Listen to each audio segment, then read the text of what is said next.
Notice, in addition, or in accordance with the new copy regulations, this episode of Quoth the Raven is intended for ages 16 and up, while some of the content we will feature is quote-unquote kid-friendly. The context of this episode is to address and educate older teens and adults to inform them of said content for them to research as consumers in service of their youth. In other words, parents, grandparents, aunts and uncles, teachers, librarians, etc.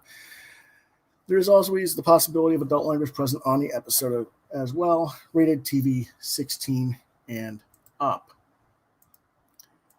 And welcome to another edition of Quoth the Raven, Louis Bright Raven. I'm your host, Louis Bright Raven, 28 years in comics, science fiction, fantasy, horror, and role-playing games as a writer, illustrator, and editor. We're having a little bit of a, there we go, weird thing going on here. Okay, there we go.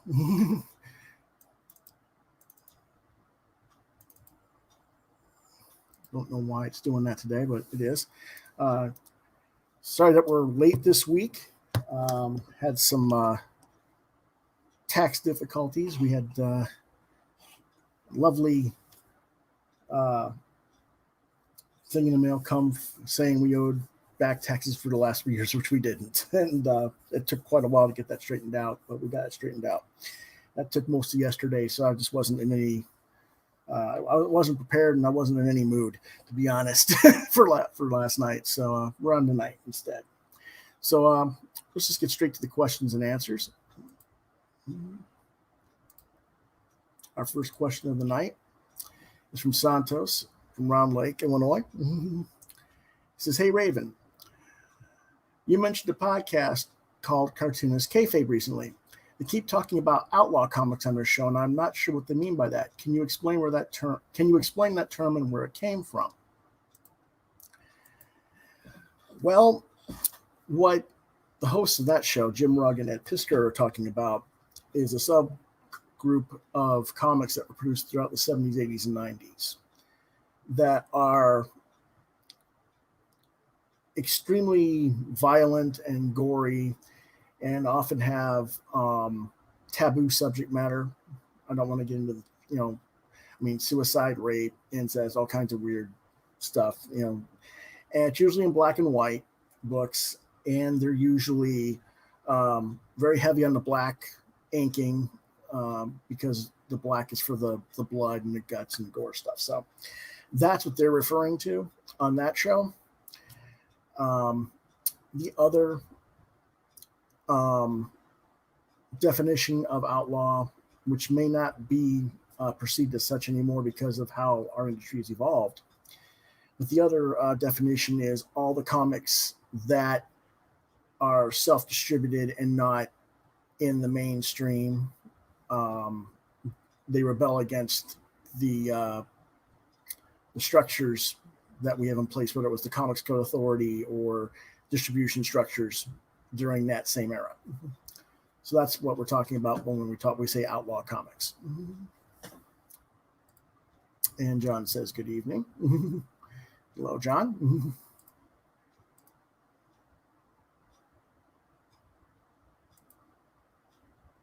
Our next question.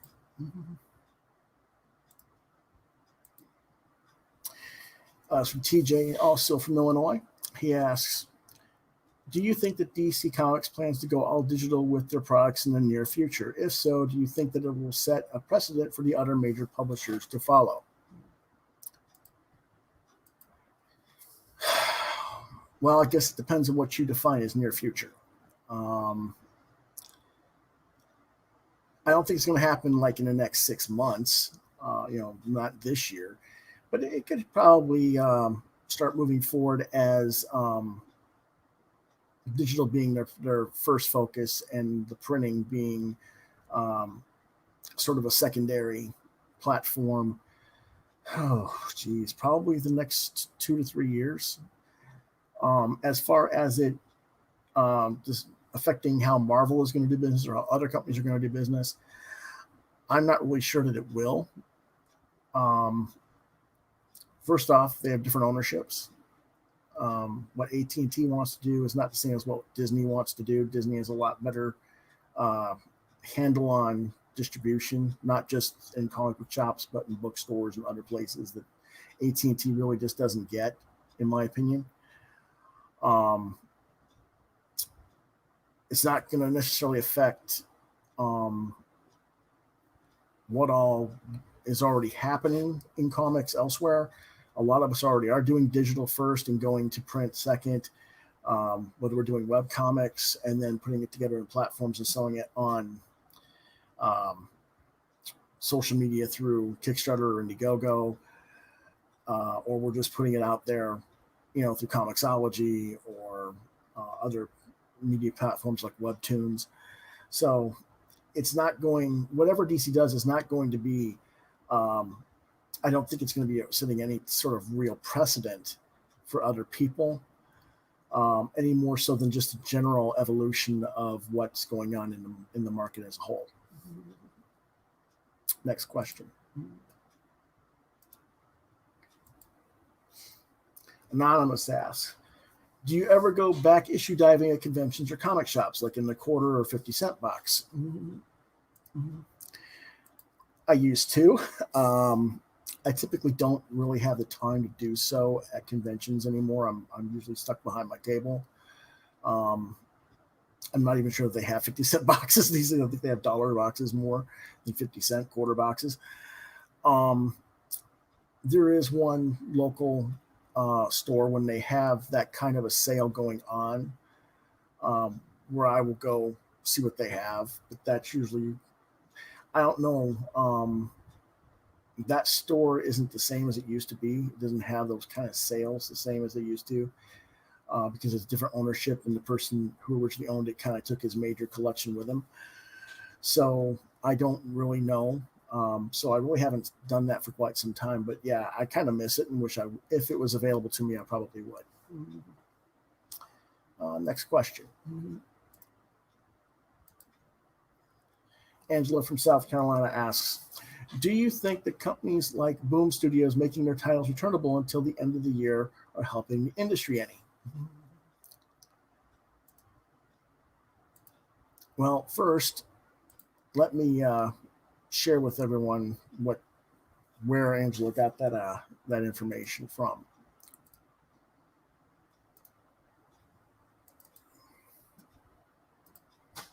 And this is an article from Bleeding Cool, unfortunately, but it is what it is.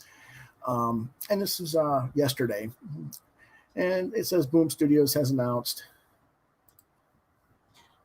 their new benefits for Boom Retailer Support Services program that will come into effect from September 2nd.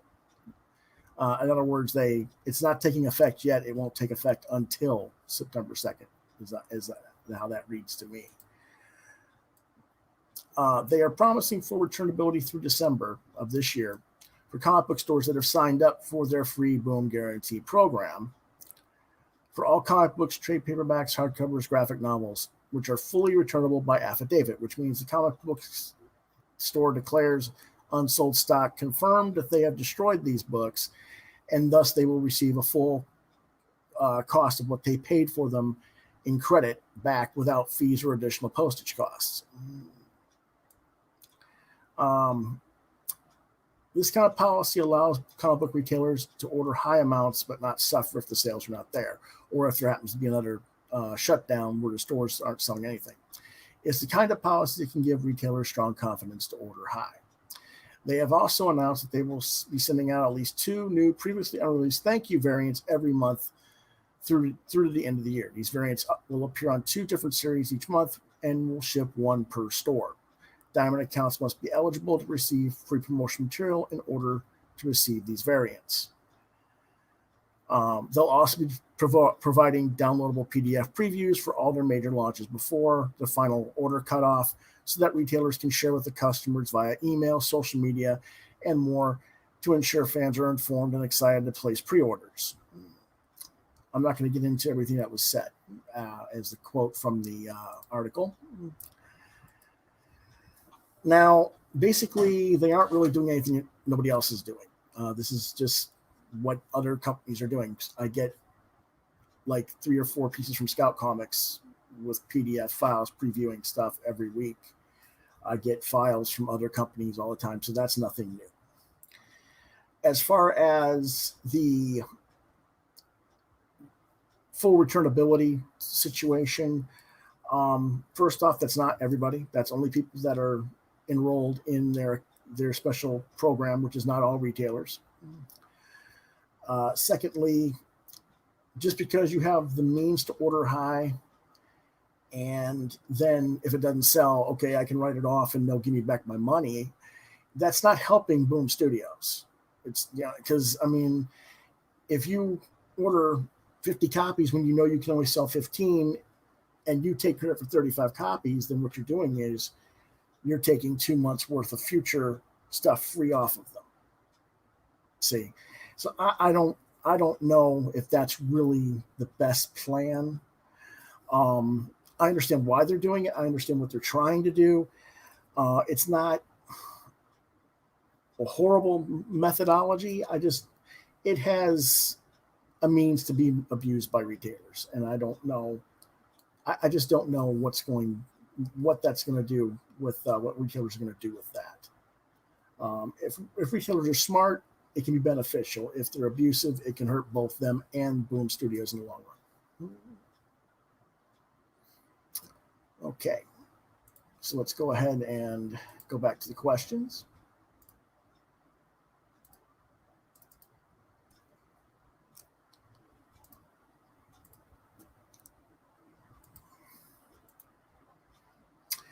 Anonymous asks, did you see the first black woman to own the article about the first black woman to own a comic shop in the South, according to Bleeding Cool? Well, hold on a second.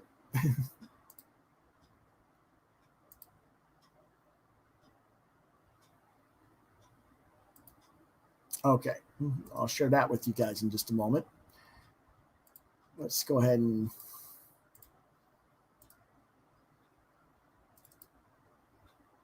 okay. Store. Well, hold on a moment. Let me get rid of these silly things if I can. And it doesn't want to get rid of them, of course. Anyway, this is from August 18th article from Bleeding Cool. And it says LaShawn Colvin is opening a new comic book store, a rarity in itself right now. That she is the first black woman in the South of the United States turns this into a unicorn of a comic book shop. Comics and Geeks of Alabama will be opening in early October and is located at 1264 Perry Hill Road, Montgomery, Alabama. Okay, that's all fine and well. First things first, she's not the first black woman in the South to own a comic shop, not even close. She might be the sole proprietor, I don't know, but I know of at least 2 comic book shops in Kentucky that are owned by black women. I know of at least one in Georgia, and I know of one in Dallas, Texas. So in that respect, the article's wrong. But let's continue reading because there is some validity to the article.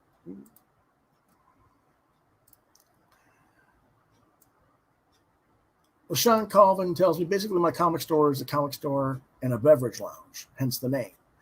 The Heart Foundation and essence of the store is comics, but it will also have beverages like lattes and cafes, etc. Gaming tournaments, basically it's like most comic shops these days. They're a combination of things. They're not just a comic shop. It's still, as you can see, there's the building.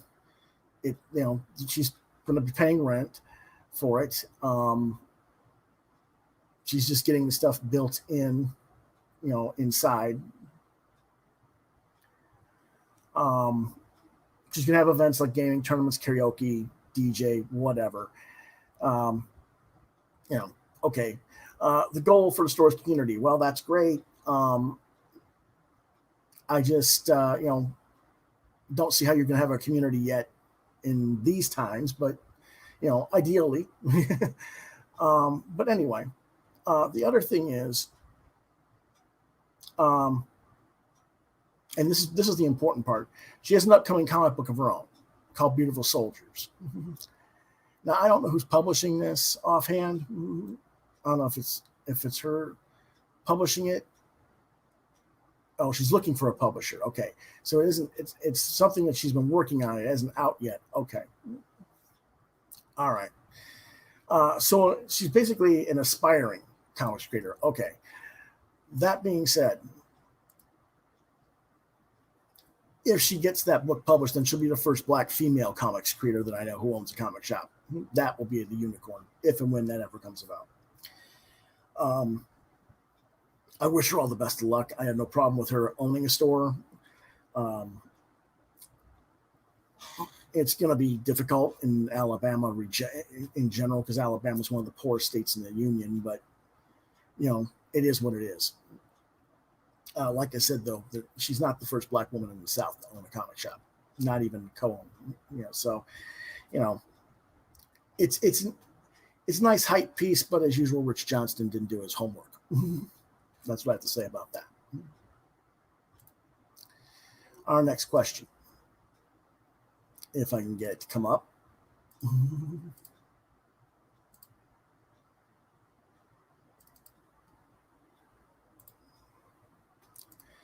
Is from Debbie, and it's, what do you think of DC fandom?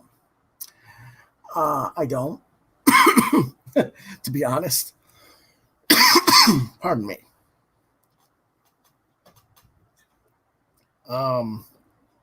I wasn't interested in it before the fallout at DC recently. I'm really not that interested in it now.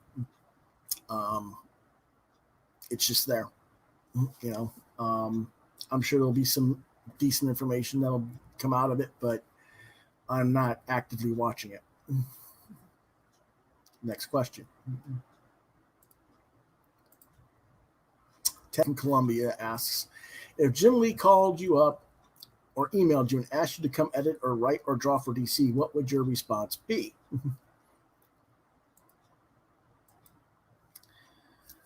Well, first off, it better not be Jim Lee. It better be Marie Javins or Javins. I don't know how she pronounces her last name. Not that Jim Lee is, Jim Lee's the publisher, obviously, but it can't be just him. It's got to be the editors in chief. My response, it would just depend on what they wanted from me. I think I would be better suited in a talent development role than I would be editorially right now. I'm a little bit too ticked off at how things have gone, and I don't think I would necessarily be a good fit right now. And creatively, I don't really. I see a lot of people out there who aren't working, who need work as much as I do, and I don't know. I don't know if I'd be happy freelancing in that respect right now. Not, in that context, in that corporate structure. That's where I'm more so I was looking for. But talent scout, talent development, I might consider that if the pay was right and the right circumstances were about. That's pretty much it as far as that goes. So we'll go on to the next question.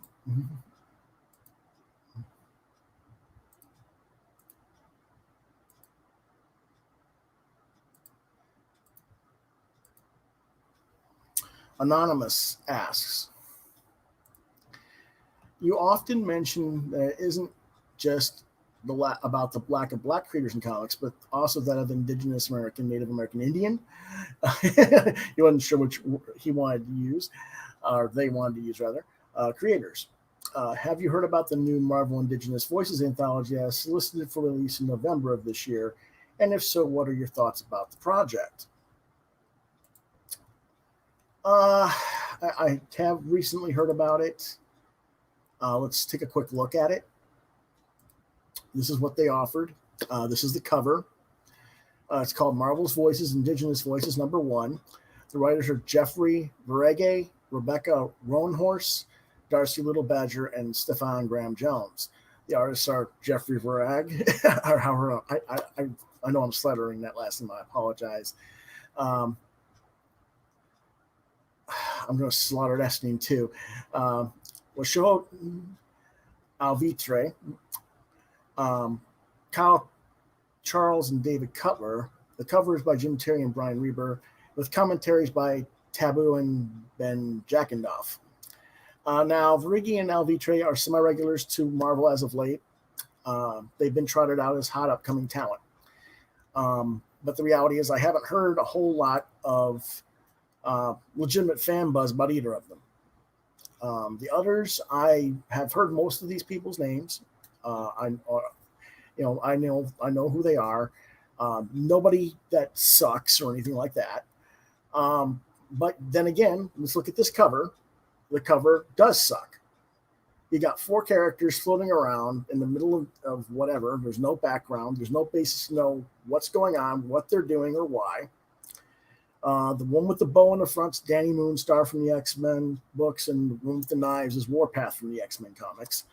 I am presuming that the woman with the guns on the bottom left corner is Echo, whom I didn't know was Native American, and I don't have any clue who the other character is. I've heard it's supposed to be either American Eagle, Wyatt Wingfoot, or Warpath's brother, which would be the resurrected version of Thunderbird. I'm going to look at it, but if I'm going just by this cover, this is not how you sell me. This is how you turn me off, to be honest. It just, what are you selling there? I don't know.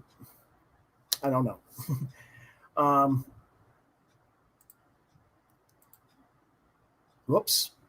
This also goes to the next thing. Same person asked me, did I see the Native American Heritage Month covers from Marvel for November? And these are those covers. And this is all by Jeffrey Varegi again. They're not bad for what they are. They're all, one style, his, Native American one style thing for these variant covers. One's for Black Panther, one's for Captain America, one is for the book that I just showed you. One's for Hulk, one's for Iron Man, one's for Spider-Man, one's for Thor. I don't know what book that is for the Black Widow, but it's not for a Black Widow book, I don't think. Let me see if I can read.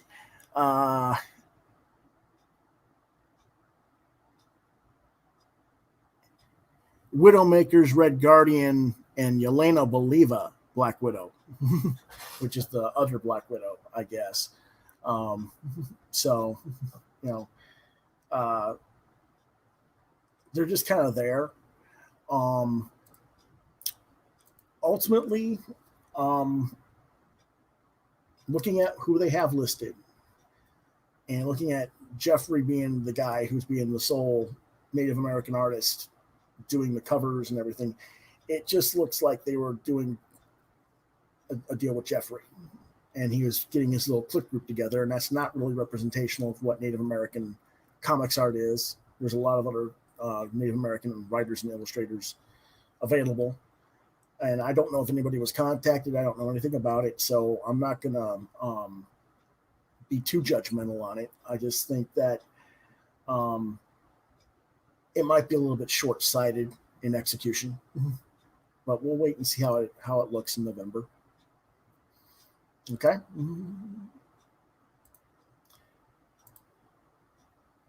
And that is it for our questions this week. So if you have questions, email them to quotheravenlbr72@gmail.com.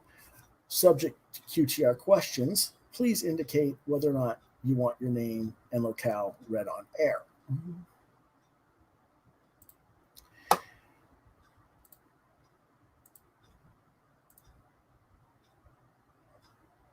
Let's see what else we got going on this week. Quite a bit, actually. I just need to find the right thing. There we go. Alrighty.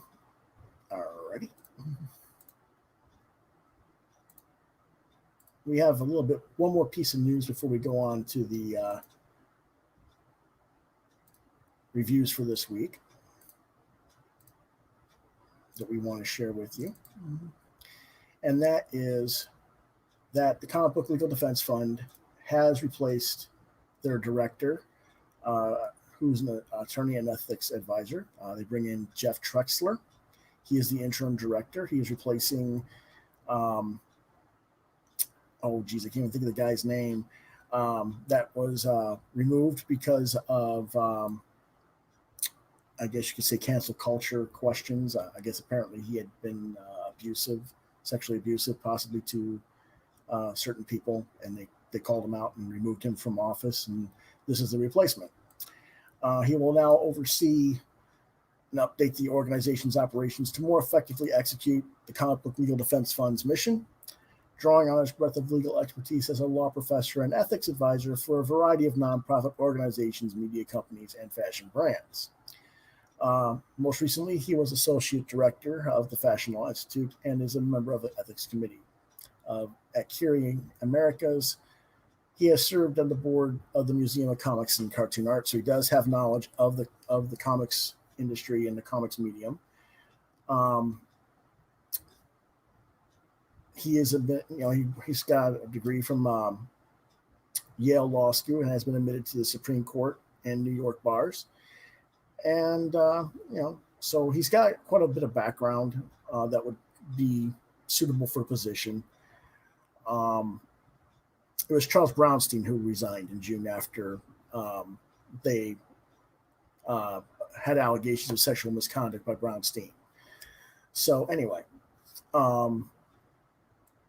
that is going to be who is the replacement for Brownstein, is Jeff Trexler.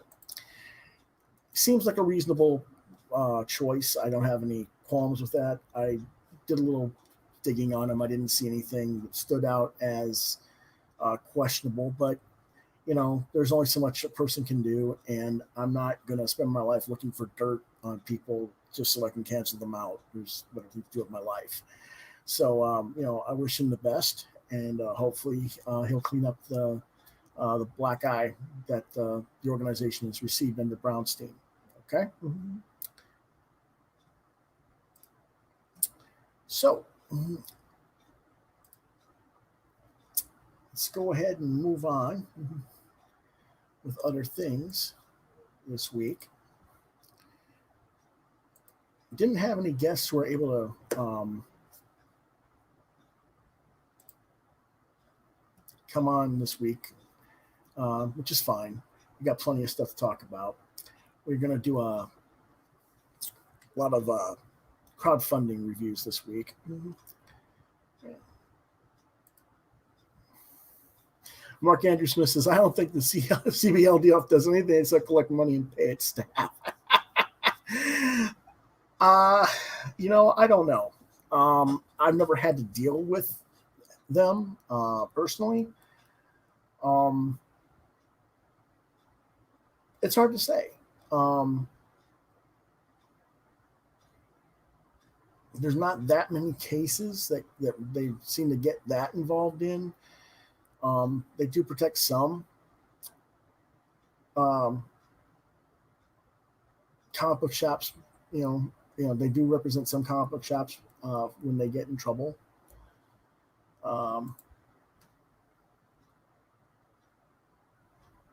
They should fight comics not being media mail and being discriminated against, but I don't think they have much of a place in this world. The problem with the comics being media mail has to do with the Mike Diana case. I don't know how familiar you are with that, Mark. Because he shipped all of his stuff by media mail, unpacked, bagged and everything. And they considered that pornography sent to underage people. Even though the Comic Book Legal Defense Fund actually did stand with Mike Diana. As you know, Diana did not win that case, and it set a precedent against us. And I think that's part of why we lost our media mail status. It's not something that's openly talked about, but I think that it did have an effect on us. I don't know that for sure, but it seems like it did, because I noticed after those cases were resolved and Diana was fined and jailed and all the stuff that went against him, that comics as a whole started having problems with subscription services. You might have noticed that Marvel and DC subscriptions went away. A lot of other stuff went away. So I don't really know if that had a direct effect in some way or not.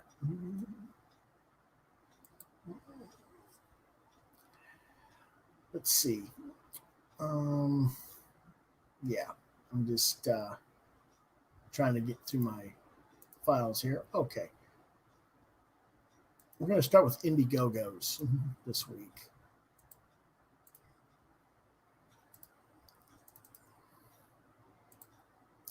And we're going to start with Johnny Phantasm 1985, which will be a 48-page oversized comic book. I've shown you the Johnny Phantasm books before. You can get the 3 books that I showed you before in addition to this book as well. So let's take a quick look at the video.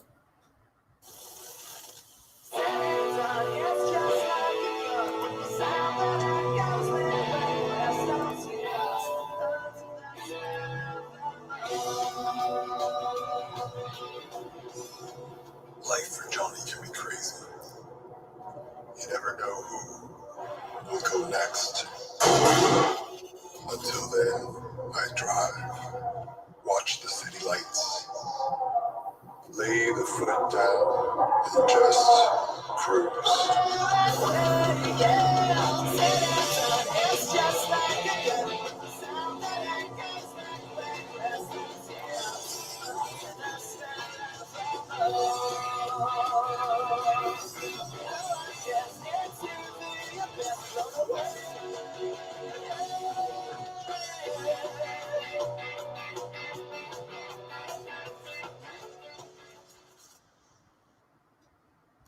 Alrighty. Not much of a video. It tells you much, does it? We do know that they have 221 backers, and they're well past their not quite 2,000 flexible goal. They're at almost a little over 14,000. So we know that the book is going to be fulfilled. They have 18 days left on their campaign. It's coming from Riot Press through Alterna Press's printing partnership program. If you have an issue with Alterna and that's a turnoff for you, I understand. I don't try to be too judgmental on stuff like this. This is a 48-page giant comic book. Johnny Phantasm, Dina mob boss, struggles to keep control of New Detroit. But now in the year 1985, there's a bigger threat than ghosts, schools, and gangsters, big government. Art by Patrick Thomas Purnell and written by Evan Posios, who did time runs at Caliber Comics. Edited by Dr. Andrea Lorenzo Molinari, who works at Scout and Caliber Comics. If you love Halloween, you love the 80s, and you love comics, this might be for you. They described it as Beetlejuice meets Scarface. I don't know if I agree with that, but it's the shadow and the mask. Okay, I get it. Yeah, it's not bad. I'm probably going to get the Full House deal here shortly. It's going to ship in December of 2020, hopefully, so people get it in time for Christmas. But the $45 deal is you get the 48-page color comic book, a trading card, 3 pins, some collector's postcards, the large sticker, a sticker pack. So you get all these 5 different postcards here. You get the large sticker. You get a sticker pack of these other ones. And, I look at this stuff and I kind of go, how are they doing this? Because, technically He-Man's not their character, and Vanguard from Shogun Warriors, there isn't their character. And I think that is supposed to be, it's not Briar Rios from Appleseed, but because it has different eyelets. But, I don't know. It is what it is,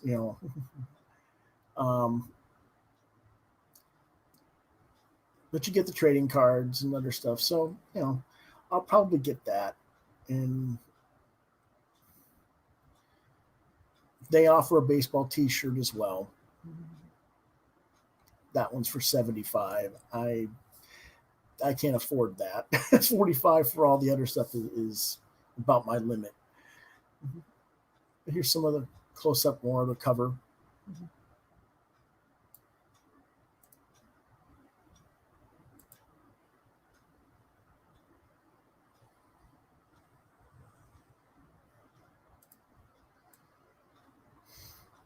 Some of the interior pages.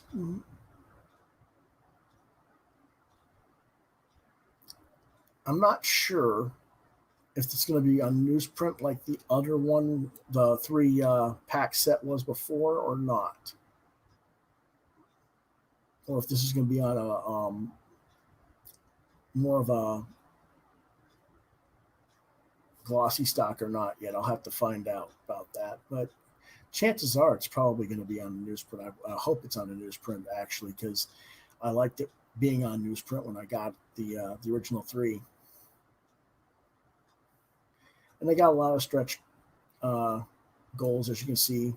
Halloween poker chip, retro garbage pails trading cards of different characters. They already got the Johnny Don't Care. You'll get Scarlet Heart,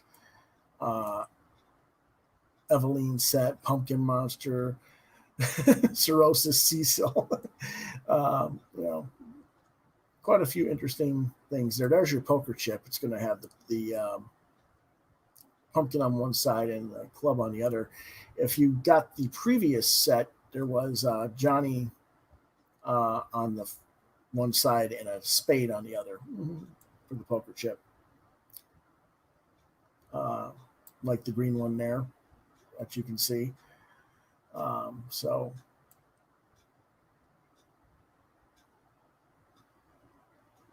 again, that's the background to his writer.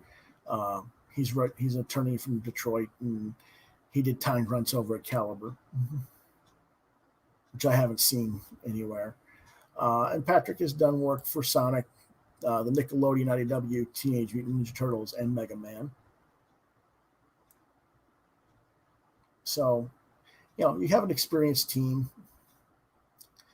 Like I said, I'm probably going to get the $45 package myself. Maybe, I don't know.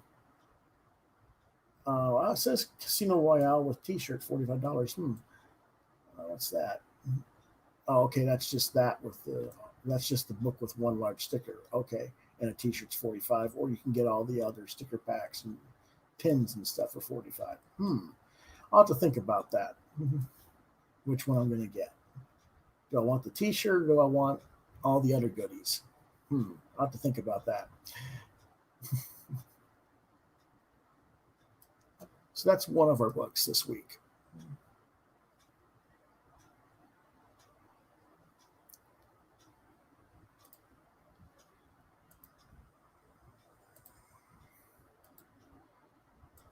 Our next Indiegogo.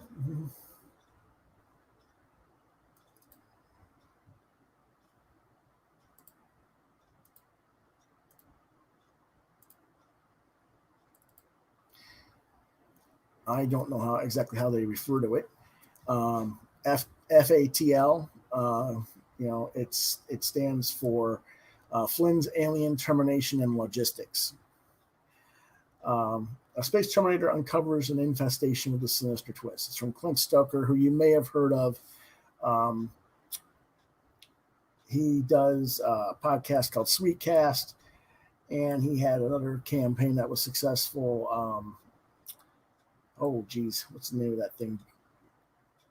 See if it's listed here, down here somewhere. I don't think it is, but it isn't. Okay. I'm trying to think of what it's called, Downward or something like that. But anyway, let's take a quick look at his video. An Andrew. Shall we give it a listen? I'm calling you because my planet is sick. Not the monarchy, not the royal guard, not a single person on this spinning rock seems to care. It started gradually. First, it got into our heads. By the time I realized something was wrong, by the time I woke up, They were already here. Things look perfect at first glance, but that's how the aliens work. That's how the invasion starts. A slow boil. I'm calling you because I can't trust anyone here. You're off planet. You're a professional. And I'm afraid we might already be dead.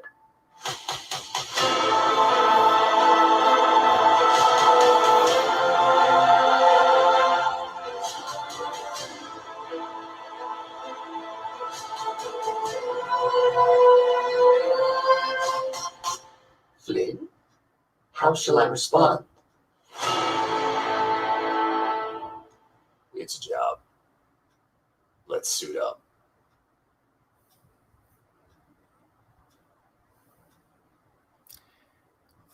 Actually, I realize it's supposed to be pronounced fatal.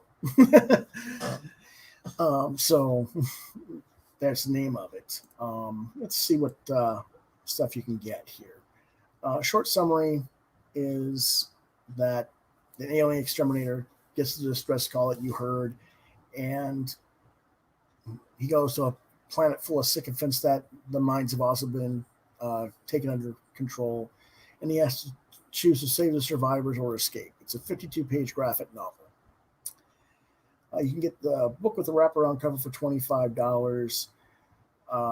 They've already got it funded all the way through. They had an $8,000 goal. They're at over $33,000, so they're gonna do okay. They got 600 backers with 27 days left. The book is going to ship out. They have a couple of other alternate covers, also for $25. You can get a book with an artist edition for $50.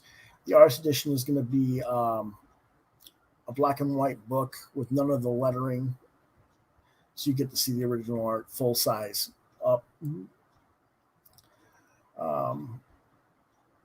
can get both books for $50, or all three for $75. You can get prints. Let's take a better look at some of these pages here. I think that the artist is doing a really nice job. That's kind of why caught my eye on this.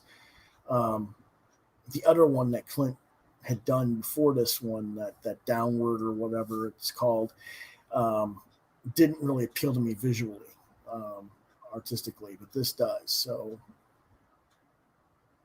it kind of reminds me of a little bit of Bruce Zick and a little who did Zone Continuum for Caliber, and it reminds me a little bit of Mark Texiera in the inking. The colors are nice as well.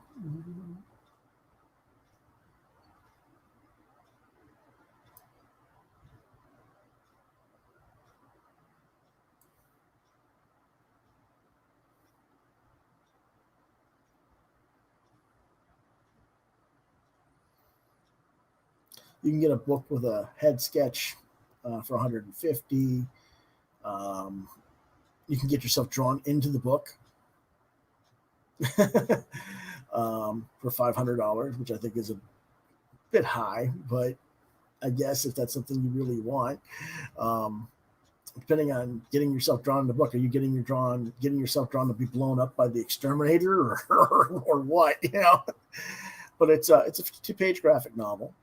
And there's, like I said, 3 covers. Charlie Snoggins' first one, the other one by Chaz Walgamot. I'd go with Snoggins' cover myself. That's just me. Walgamot's cover doesn't really do much for me, but, okay. There's the whole cover front and back spread out. That is a funky looking vehicle.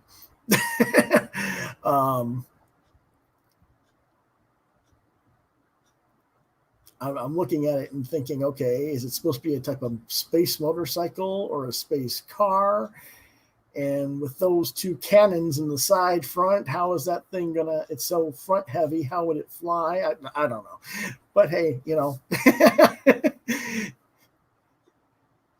whatever. Here's some of the black and white art, which again I think is really nice. I think Snoggins does a really good work. I think he's worth supporting, even if you're against Clint Stokes for some reason, because he's maybe sort of Comicsgate. I don't know, but again, I don't really pay that much attention to that sort of stuff. I'm more apt to say no to someone who I know has had a long standing relationship with the big two or some of the other big companies, who then is trashing their former employers and then saying, hey, buy my book, than I am someone like Clint, who has never been at Marvel or DC or anything, and he's just trying to get seen.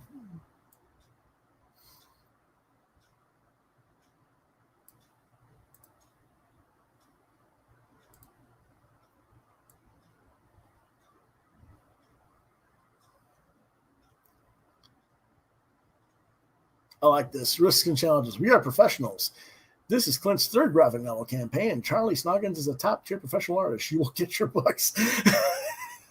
Well, I don't even know if the other two stuff has actually come out because I wasn't interested in the other stuff. But I'm going to go ahead and say, yeah, go ahead and take the chance. I mean, so, there you go.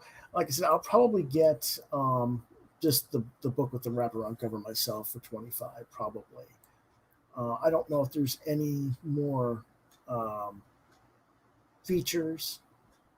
I don't know. I would love to see that panel right there where he's sitting in the chair with his feet up on top of the monitor as a t-shirt design. On a black t-shirt.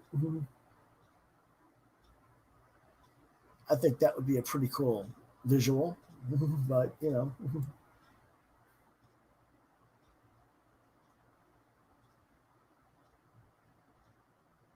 but that's another one that I'm interested in. Hopefully some of you guys like seeing that too.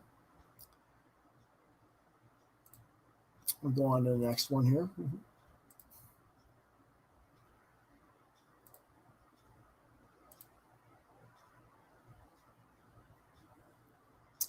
Now this one is one that was recommended to me by our friend John Norris, who's probably sitting around wondering what's going on. Is he going to mention it? Is he going to mention it? And that is called Beast Commandos Volume 1 from Roger Bonet Martinez from Spain. Guns, knives. Did you miss the gun-toting, grim and gritty nonsense from the 90s? And this is your book. Let's see. Animal Comics Studios.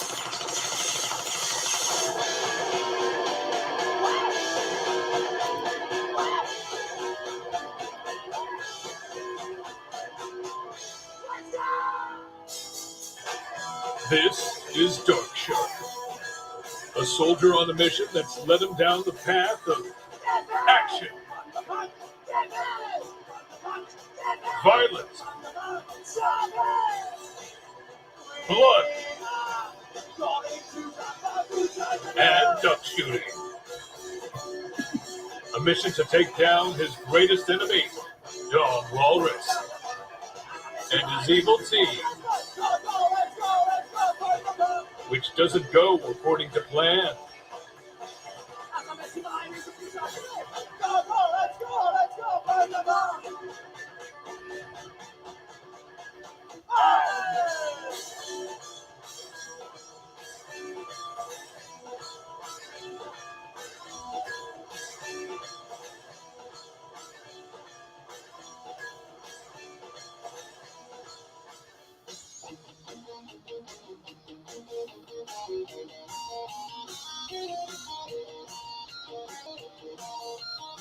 After falling, there's only one thing he can do.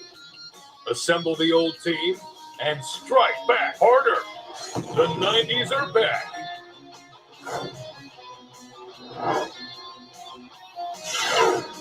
Francesco.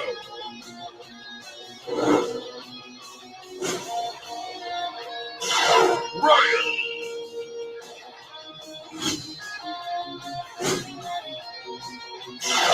Woody.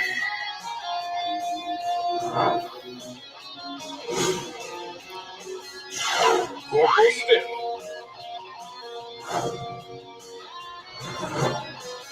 And their leader, Dark Shark. Form the Beast Commando.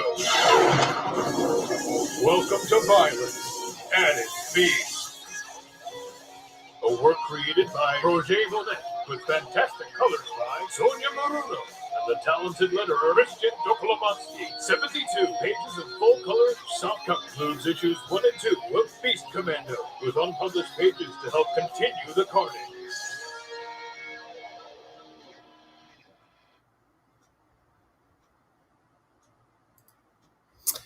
John says, it's so gonzo, I figured you had to see it. More over the top, mature than I would normally read, but I do like Roger's style. He did a Jurassic Strike Force 5 pre-comic book day story a few years ago, which is where I first heard of him. That's what John says.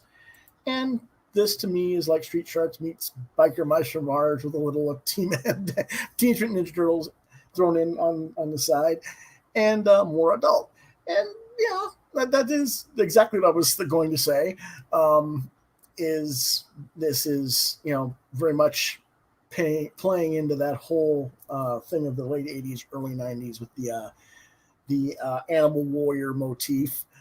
But that's kind of a fun thing, if it's done well. And it looks like it is.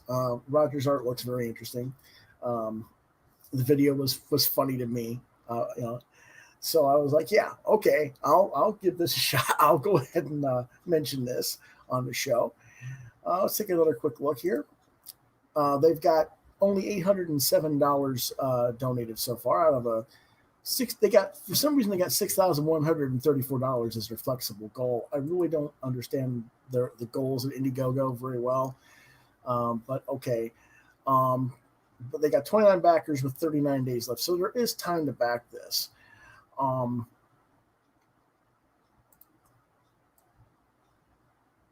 You get the digital comic for like $9. It says €8. It's $9 US.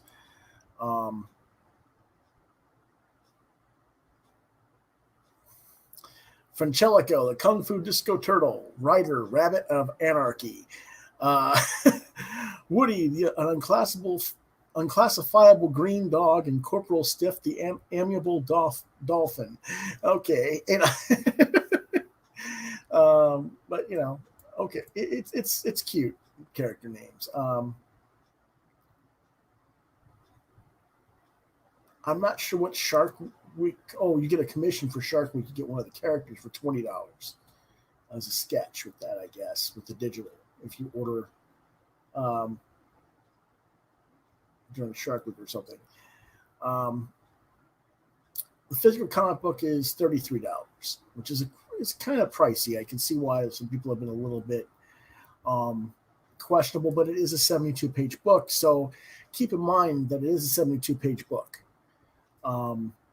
So being a 72-page book, it's going to be a little bit thicker. You're going to get your stuff.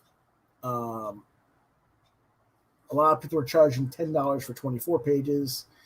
This is like, 5 or 6 issues in one book. So $33 really isn't that bad. He's mentioned all that stuff of what he's drawing from, which is Turtles, Biker Mice from Mars, Toxic Crusaders from Trauma. And I think it's pretty cool. Mm-hmm. There's another close-up at the characters.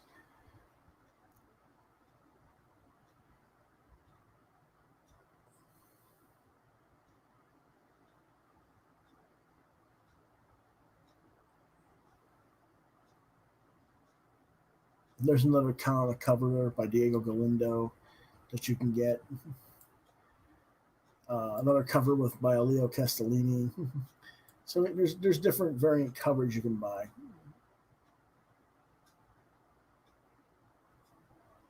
There's another black and white artist edition version, which is A4 size, which is basically comic book page size, or a little bit. It's bigger than the comics standard size anyway. You can get one with a poster, which is this image that you're seeing right here, cut or folded into 9, but it's going to be that image. You can get another poster with that image that is the darker red group with the people fighting each other. Okay. You can get a poster by Monet. So, there's a lot of cool, interesting things that they're offering. I don't know. I probably won't get all the stuff with all the gimmicks and variant covers. I think that's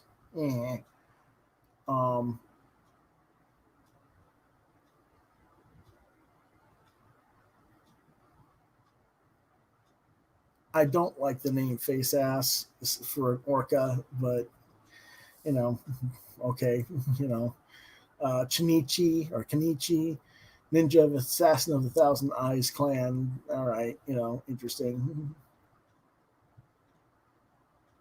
I just wish they hadn't named him Face Ass, I guess, but for the orca. But Rumble is a little bit too close to the one character from TMNT, for my opinion, but that's okay. Monkey Boom is an interesting, cool name there for that guy. There's the other poster that they're talking about.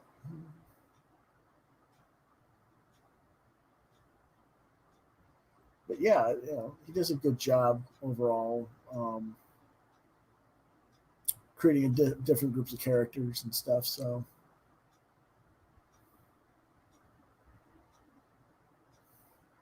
here's some of the interior artwork.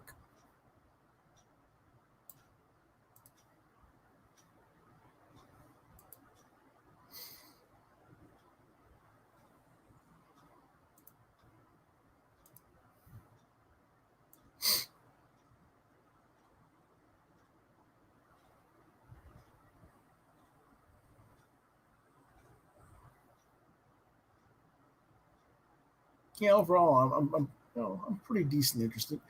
And you can even look at an ash can of the comic, a 16-page ash can. You can look at and PDF download if you want.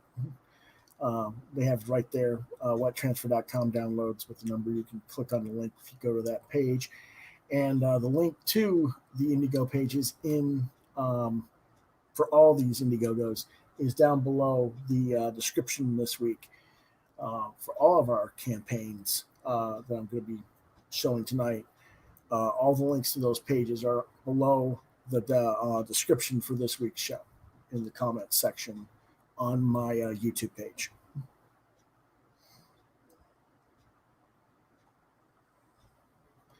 I think what I'll probably end up doing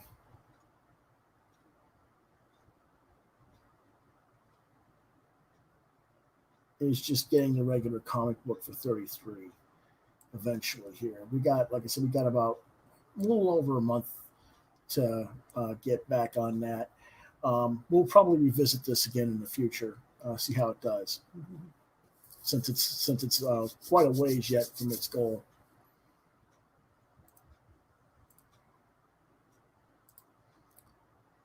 Let's see what else we got.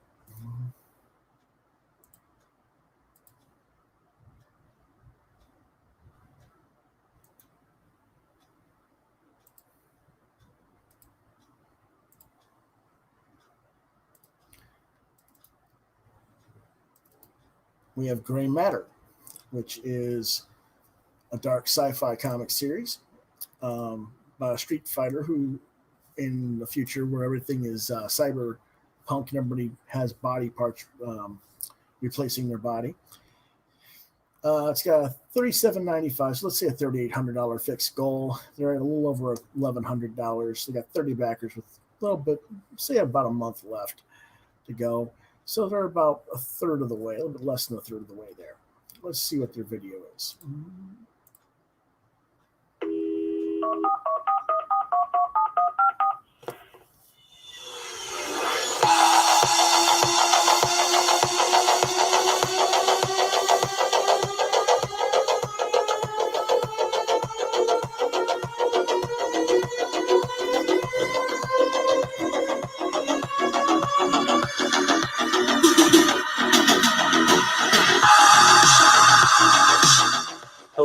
and welcome to Gray Matter.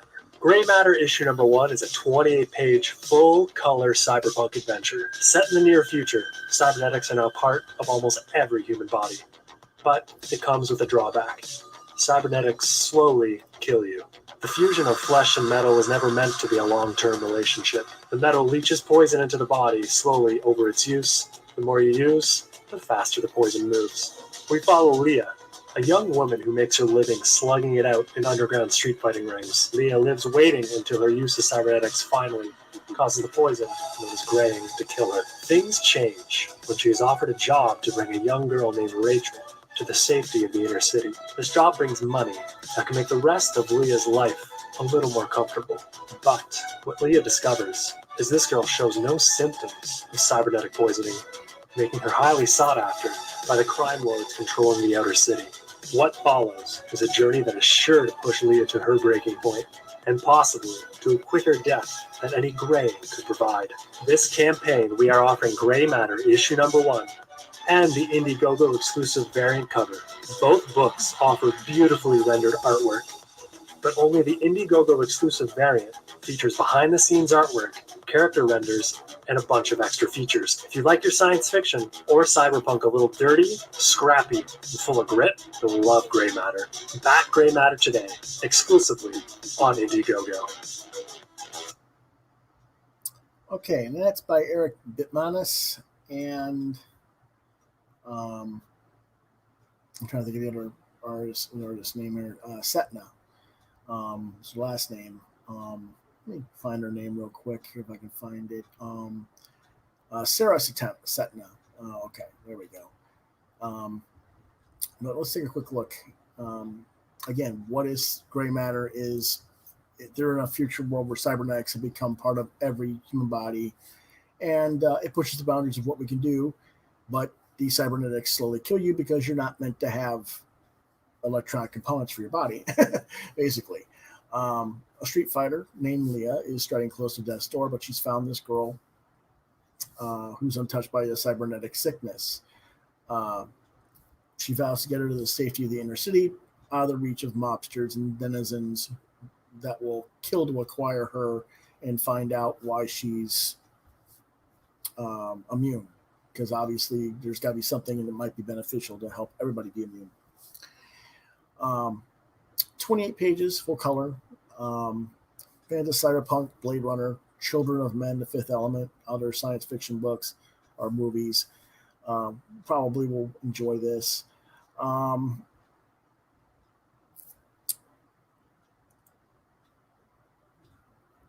Let's take a quick look at some of the artwork here.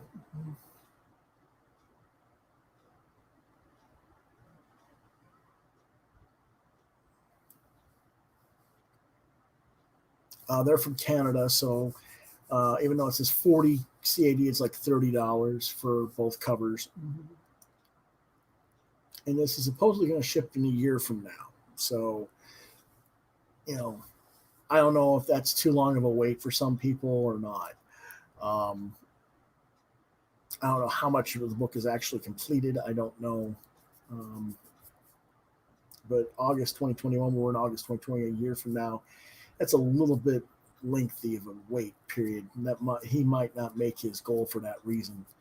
That would be my one criticism about this campaign, based on what all they seem to have done already.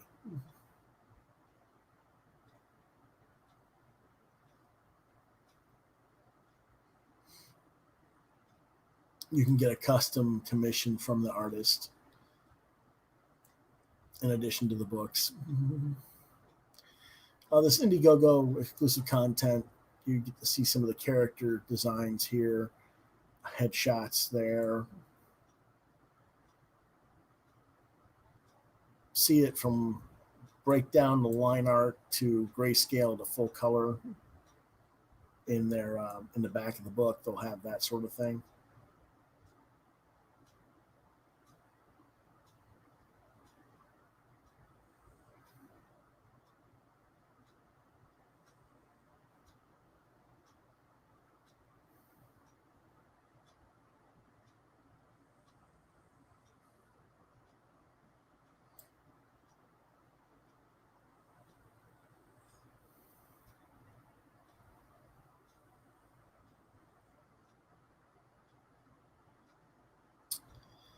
So basically, that's the main thing is the year that they're setting up ahead of time. Didn't realize that was the shipping date. I thought they were going a little bit sooner than that. We'll come back to it probably in a couple of weeks, see what's going on, see if it's getting backed or supported or not. If it's not, then that's probably the reason why is the lengthy delay in schedule for release.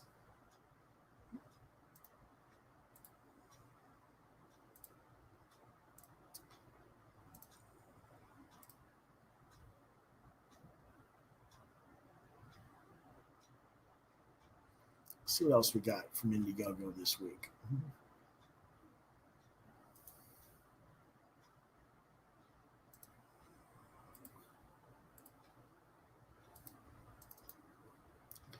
Okay, now we've actually reviewed this book, and I will show you the book shortly here.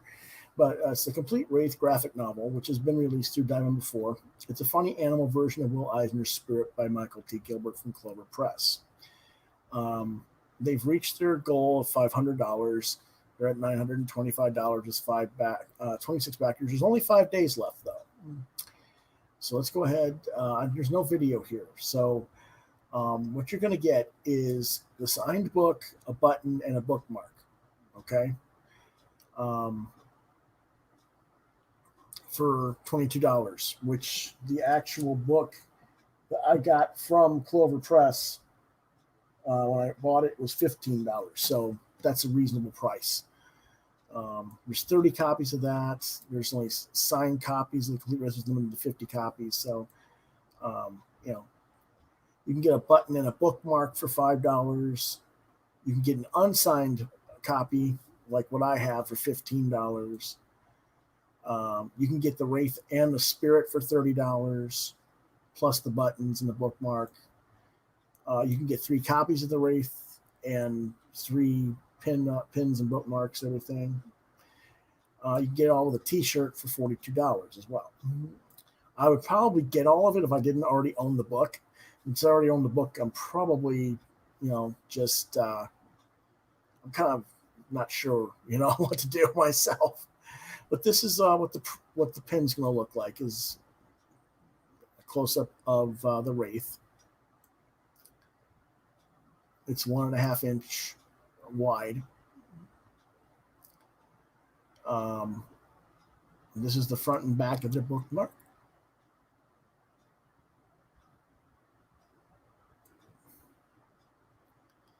This is an 80th anniversary celebration of the Spirit by Will Eisner, with 9 stories that are colored all new.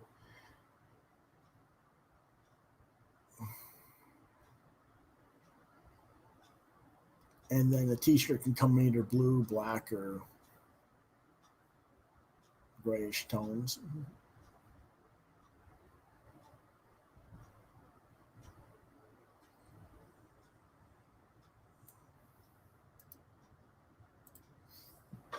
And this is the book you're going to get. It's about that thick. It doesn't say how many pages it is, but there's some of the artwork.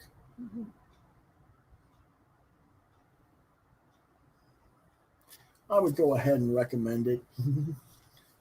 I think I gave this a 4.5 stars in the previous episode when I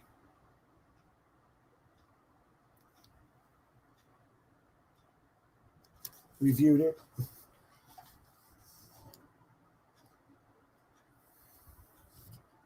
There's also a kind of a sideways story in the middle. So, I definitely would say it's worth the consideration for that one. If I didn't already own this, I would be getting the $42 package. Because I already own it, I might just get the pin or something.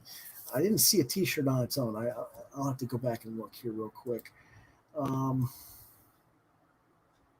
Yeah, it's everything but plus a T-shirt. I should write him and tell him he needs to put the T-shirt separate. There's only 5 days left, so yeah, it's a little late, but oh well. So again, that is The Complete Wraith graphic novel by Michael T. Gilbert.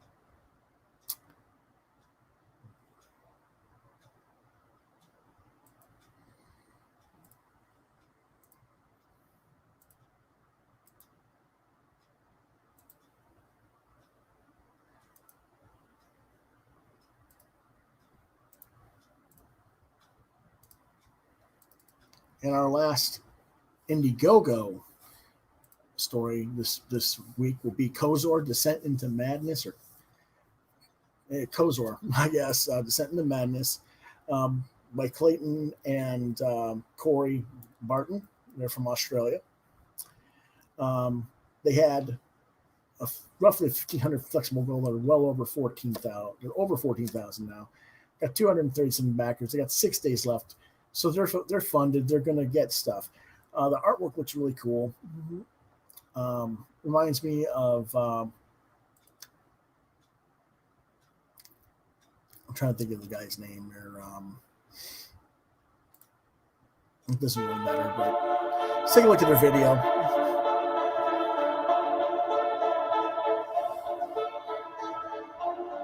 Kozor: Descent into Madness features 43 full-color pages of intricately detailed art that tells a nightmare-fueled story of foul demons, abundant bloodshed, and the insidious corruption of a warrior's psyche. The story centers around a mighty warrior named Chief Baron and his clan of savage swordsmen who embark on a quest into the sacred swamplands of Nimla in search for the mysterious Faceless People, a race of submissive super soldiers who will balance out the odds in a ruthless war between man and demon. But when they're attacked by a flock of flying beasts, their journey proves more fatal than they could have ever imagined.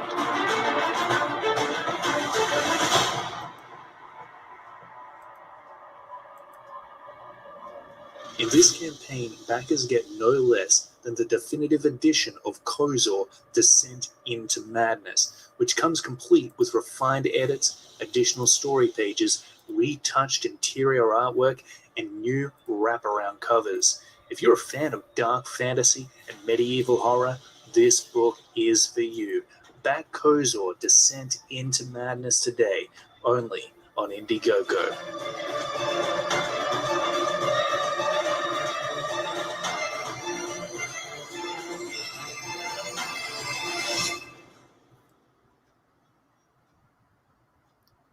Let's see a little bit closer look at the artwork here. I'm trying to think of who it reminds me of. I'm just, my name's drawn a blank for some reason. Oh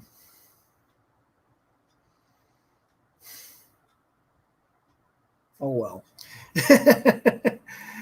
He's somebody who does a lot of work for DC though. DC and Marvel. He did. He worked on Nova for a while. He did some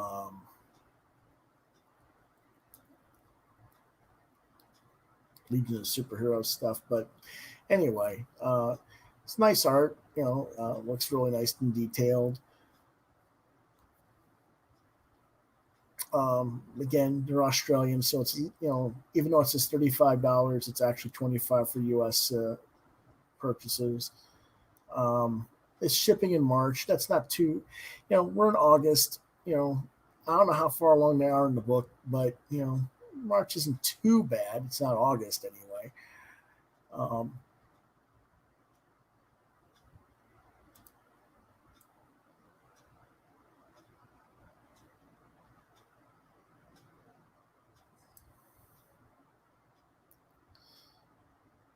I see a little bit of Liam Sharp in here. That was one of the guys I was trying to think. It's not who I was trying to think of at first. I just wish I could think of the guy's name that I'm trying to think of. I do see a little bit of Liam Sharp in it. I see a little bit of Jimenez in there as well. In fact, again, neither one of those are the two guys I was thinking of. The guy I was trying to think of, I don't know why I can't think of his name. It's really frustrating.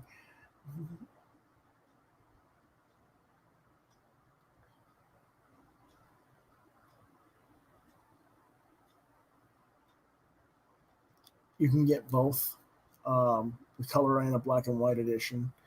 That seems to be a very popular gimmick these days, is to sell a black and white edition. I don't know if that's just because they want people to show the line arts, that other people can do computer coloring or coloring on their own, or if they're, I don't know. That's kind of a interesting thing that they're doing there.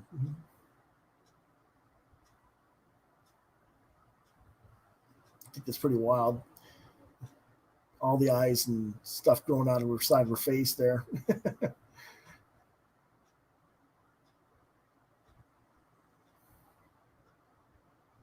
There's a variant cover by Corey Barton.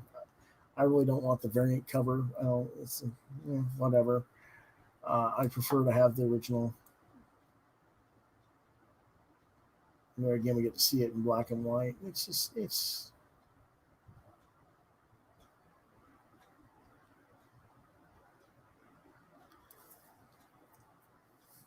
if I could think of his name, I'd mention it, but I just can't. It's nice stuff, though.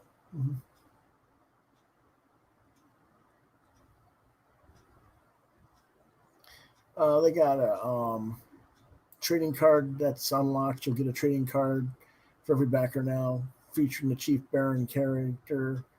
And then they're going to do 300 backers, which is still locked. You get a bookmark and sticker.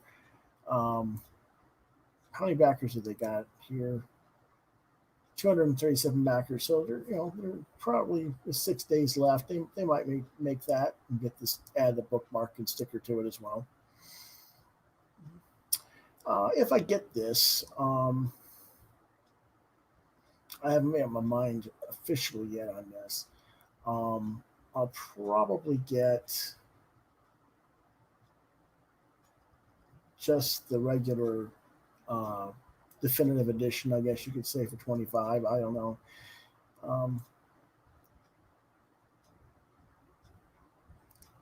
So that might be what I get here next few days. I might order it. We'll see.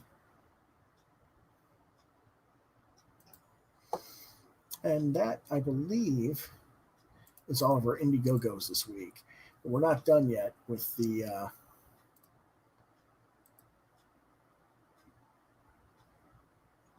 campaigns.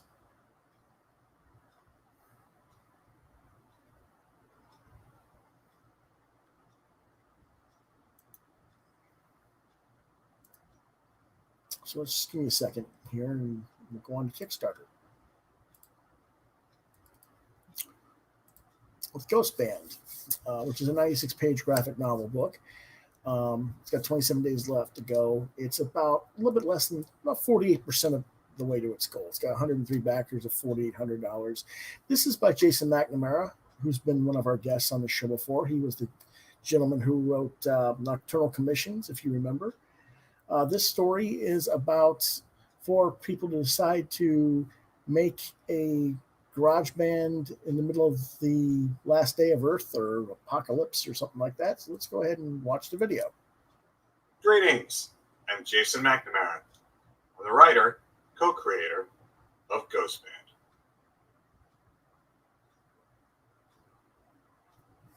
What is it?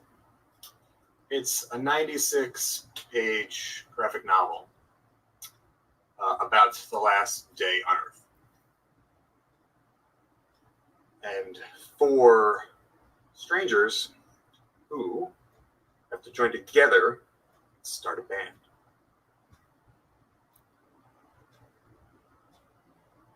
This story is about making art during a rough time. And it's a love letter to the city of San Francisco.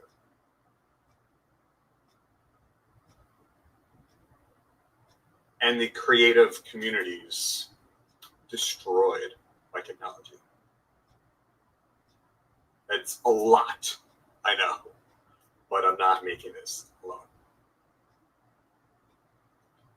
My co-creator is Anka Gladnick.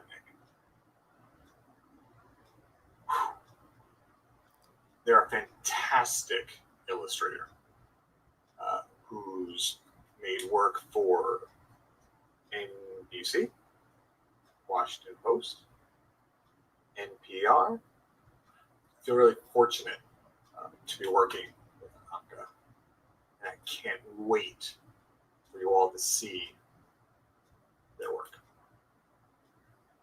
Why Kickstarter?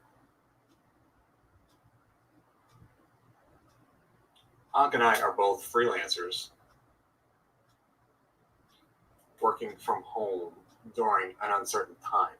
We want you to become our publisher. Ghostband has 4 chapters.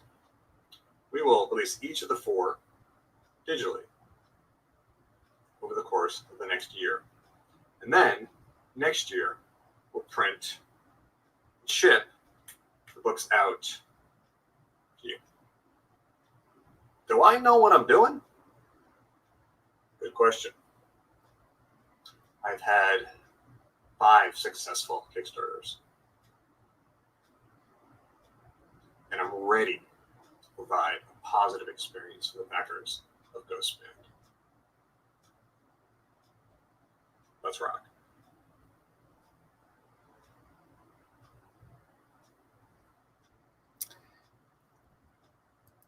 Now that was cool because he used sign language throughout the video.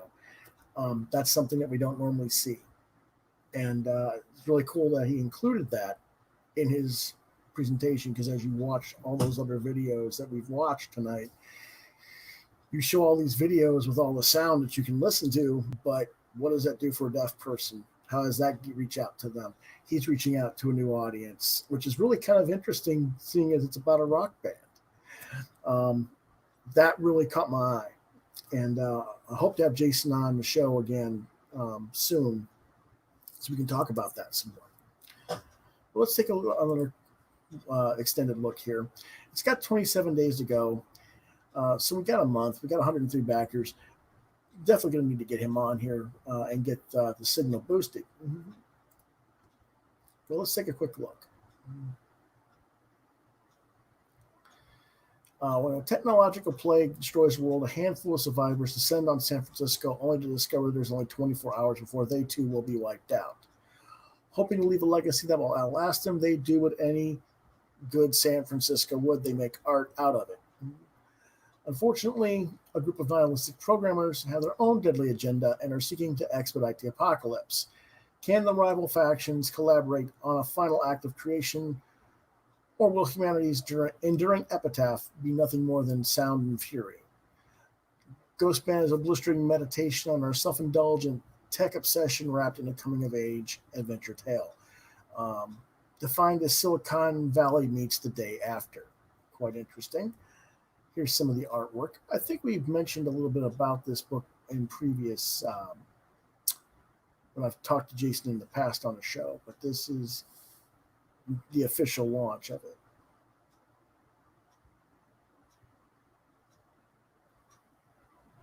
Now, I don't know if he's got black eyes and just tears flowing out or what, because if you look around the eyes, you'll see digital zeros and ones coming out of the eye sockets area.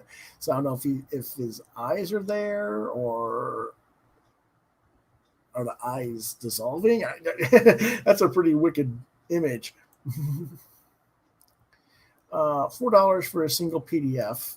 $10 for the PDF copies of 1 through 4 as they are released. $15 is a making of PDF, so you'll get all the digital Ghostband releases on PDF and a making of for $15. $20 is the road crew. You'll get a digital bundle. That means you'll get all that stuff plus digital files of Nocturnal Commissions, the Cicada, the Rattler, the other books that he's done in the past that he has been released already, in case you have not read those. And we have reviewed all that stuff in the past. So all you got to do is look up the Nocturnal Commissions episodes or interviews with Jason, and you'll get to see a review of what all that stuff is in back episodes of Quoth the Raven. If you want to familiarize yourself with that information before you make a decision on your purchase. $27 as a producer. You get a physical copy of the 100-page trade paperback. Your name and social media handle will be listed in the book. Free shipping in the U.S. as well. Power Cord, free shipping in the USA. You get a Kickstarter exclusive variant cover, as well as all that fun stuff there. For $80, you get a lithograph, 11 by 17 inch, which is of the alternate cover, and all that stuff there as well in digital. For $100, you'll get an original character sketch. So, he's got quite a few different tiers of ideas, tiers of things you can that he offers for you to buy.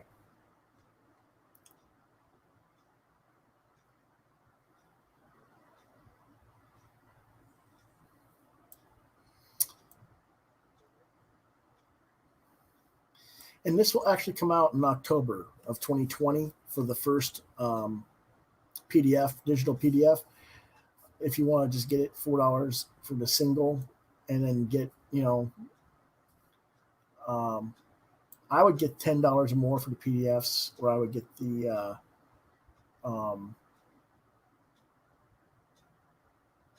producer level. I'm probably going to get the producer level with the printed version, as well as all that PDF stuff is probably what I'll get. I haven't gotten it yet, but I will get it.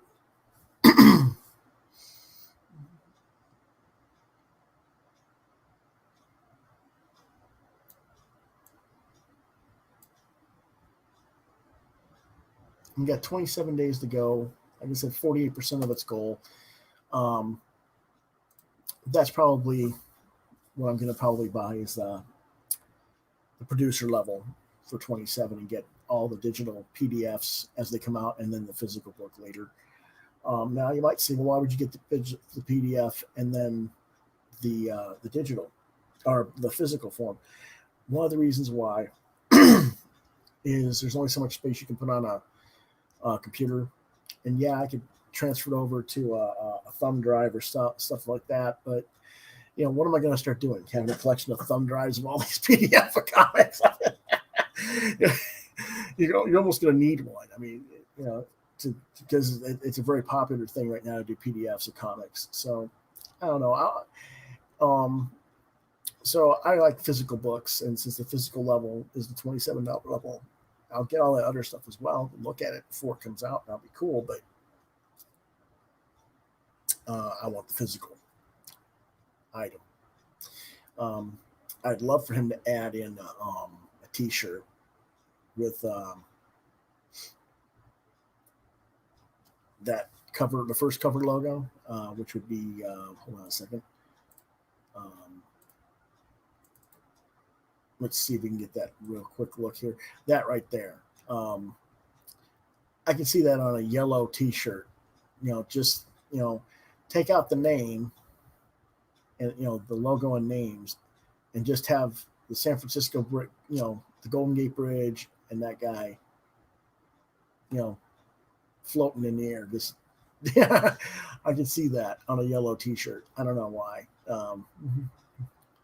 So yeah, that's what I would like to do as far as that goes. What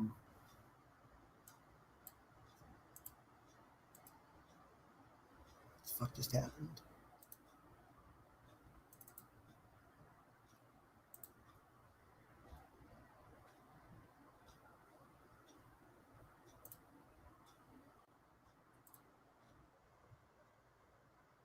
Something. Okay.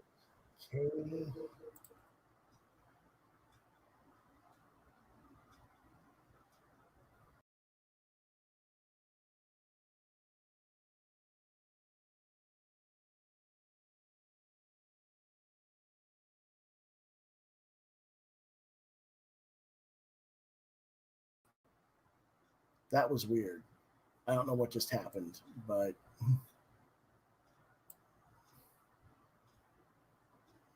hold on a moment. Something's wrong. I don't know what's wrong, but something is wrong here.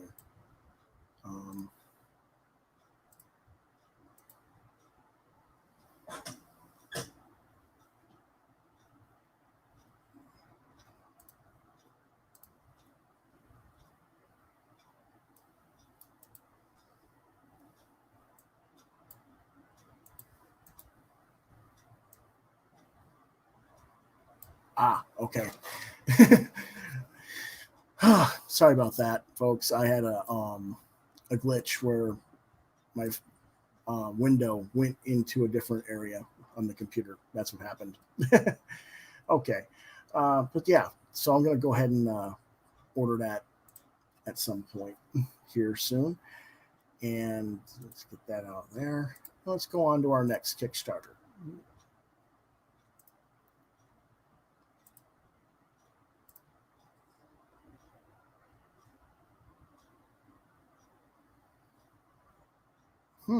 Something happened here.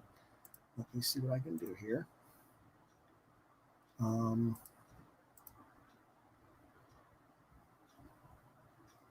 Okay. This is weird. Shouldn't be a problem.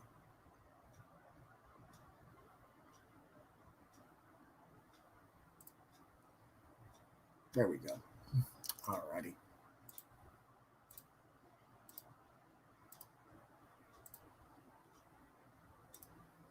This is the Astounding Worlds of Al Williamson and Mark Schultz, presented by Flesk Publications, and get a bunch of different stuff from them. As you can see, they're well over their $20,000 goal. They're almost at $80,000. 13 days to go. For those of you who don't know, Al Williamson and Mark Schultz are two of them top-tier pencilers. Al Williamson is also a top-tier inker for many decades now. And so these are like collections of their body of work. Mark Schultz is best known for Cadillacs and Dinosaurs, or Xenozoic Tales, as it's also called. Al Williamson, he's known for inking so many different things. It's ridiculous. He did Flash Gordon comic strips. He inked John Romita Jr. on Daredevil, a whole bunch of different stuff out there. So let's just go ahead and take a quick look at the video.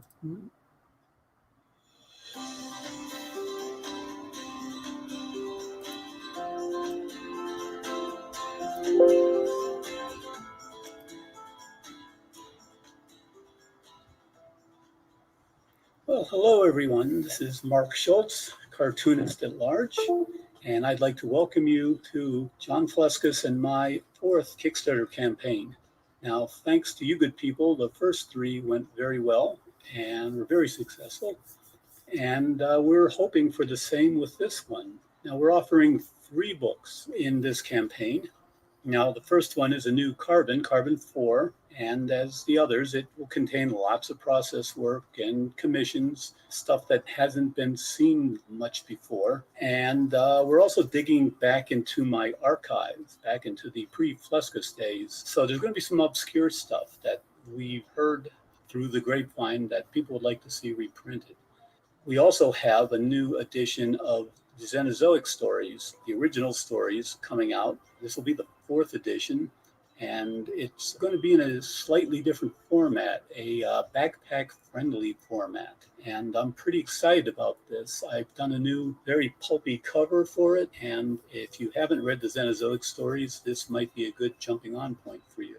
Now, the 3rd book I'm really excited about. It's not my work. It's the work of comics great Al Williamson. Now, Al hasn't had a book featuring his career work out in, I think, 10 years. And it's about time we see a new one, I think. It's going to be a career overview, and it's going to include a lot of obscure work, a lot of work that hasn't been seen before. You know, a lot of Al's process work as well as his finishes. And John has been working with the Williamson family, and they've been allowing him to scan through the archives. And of course, John's scans are going to be beautiful, and I think you're going to like this book. I know I am. Thank you for listening, and I hope you decide to contribute. So everyone stay healthy. Take care. Hi, my name is John Fleskus. I'm the publisher here at Flesk Publications, and we have 3 new books on offer. The first of which is Mark Schultz's Carbon 4. This book includes Mark's commercial illustrations, his private commissions, personal works, and archival material It hasn't been published in any previous Flusk publication to date. The second book is a new printing with a new cover of Mark Schultz's classic Cenozoic stories. This includes everything that he has written and drawn to date in a handy-to-hold 352-page reprint edition. Our third book is on the legendary Al Williamson. We're working directly with Al's family, who have given us full access to his studio. This is the first compendium in a new series that is a perfect introduction to Al's work. You will find samples that span his 50-year career, along with anecdotes and historical details assaulted throughout. We also have an assortment of premium prints available to our Kickstarter supporters. We're excited to have this opportunity to work with Mark and Al's family to bring you these new books and prints. Thank you so much for visiting our Kickstarter campaign. We've been publishing art books since 2002 and absolutely love what we do. We are grateful for your support.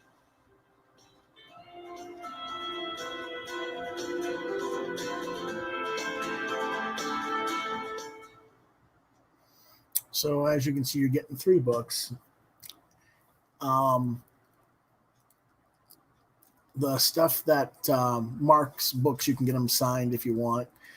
Al, unfortunately, is no longer with us, so obviously he can't sign them. But, you know, you can get prints. There's 3 from Schultz and 1 from Williamson. 3 of I'm not sure why the Golden Sorcerer's print is in color while the Schultz ones are black and white, but that's their prerogative, I guess. There's also mini prints. The Strange World Adventures mini print is beautiful from Williamson.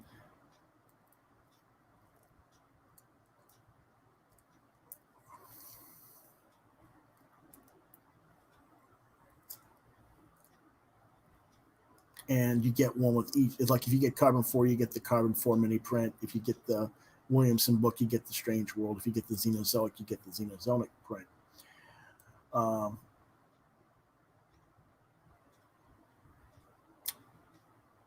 If they hit 90K, how far are they up? I don't know, not quite at 80K. Well, they might. You never know. You'd also get another 16-page sketchbook with 8 pages of Al and 8 pages of Schultz blue line drawings at 5.5 and 8 by 8.5 for 16 pages. Pretty cool. That would be interesting if they had that. They've also got bookbinding upgrades for stretch gold, so that's good. That means your quality of your book is going to be higher.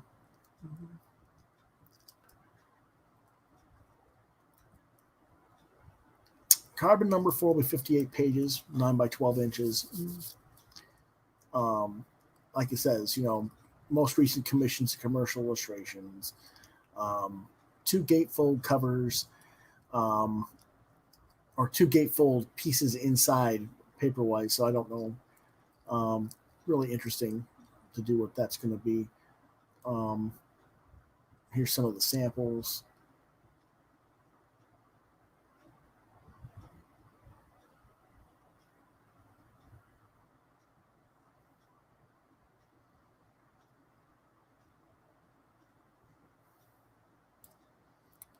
This is the gatefold piece, I guess. It's going to be, it's going to fold out. Some of the Women of Mars, it looks like. Women of Barsoom.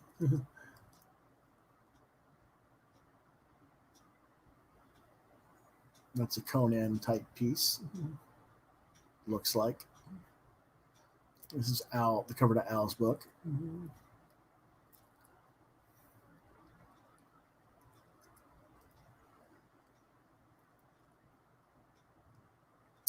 And that's a $30 book for 128 pages, 9 by 12, featuring over 130 pieces of art. I think that's a pretty cool thing. Should be interesting to see what they do.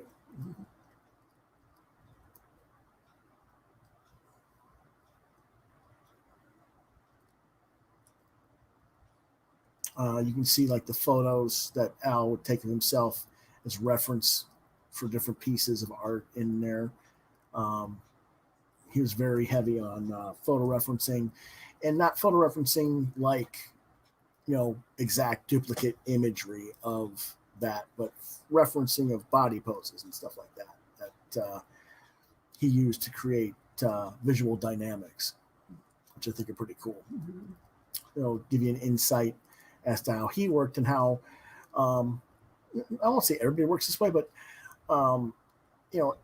doing that helps give a more natural look to a lot of illustrations. And I don't know, I wish more people would learn how to work from stuff like this rather than looking at comics and other illustrators' works to learn how to emulate a look rather than a body pose like that. I think it's a lost art that we don't use nearly as often as we should as graphic artists these days. Of course, here's his,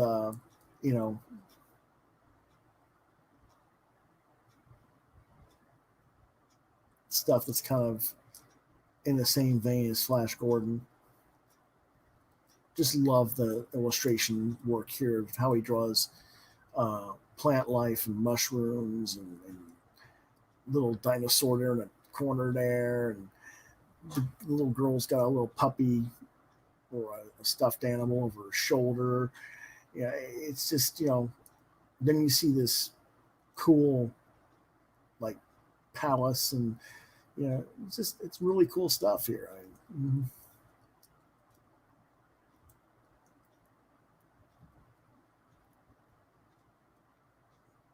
You'll have different comics pages being reflected and are being presented here rather in the book as well. And like they said, like Mark said, they're going to give you a new release of Xenozoic Tales. So if you haven't ever gotten this is going to be a 352-page collection of everything that's been done with a new cover. I've got all that stuff, so it's not really a thing for me in that regard. I'll probably get the other two books, though, because I have some of the other carbons. But, $30 for a 352-page book is a really awesome price. And the sales of this book are going to go directly to paying off for Schultz as he completes the next story that'll come out in 2022. So there you go. You can also get it signed for $10 more. So awesome stuff. And here's some of the interior art that will be in the Xenozoic piece.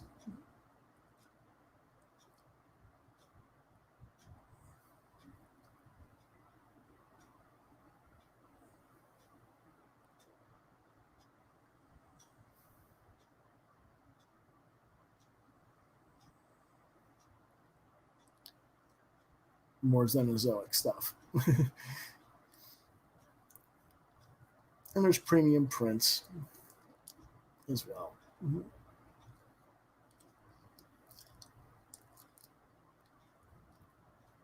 So a lot of cool stuff there.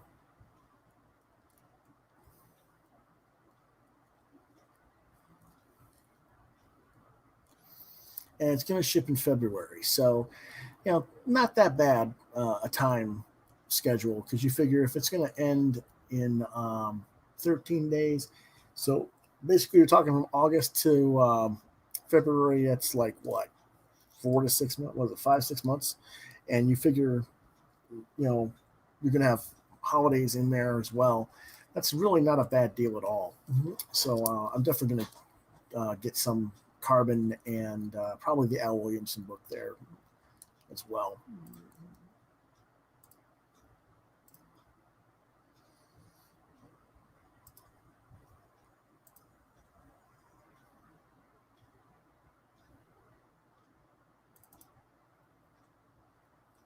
Our next book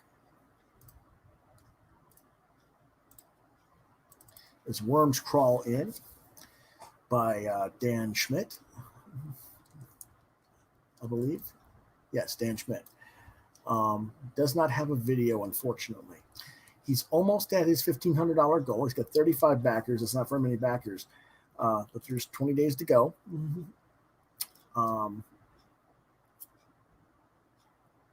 The shipping is included in your pledge amount. If you pledge $25, you get the reward for $25.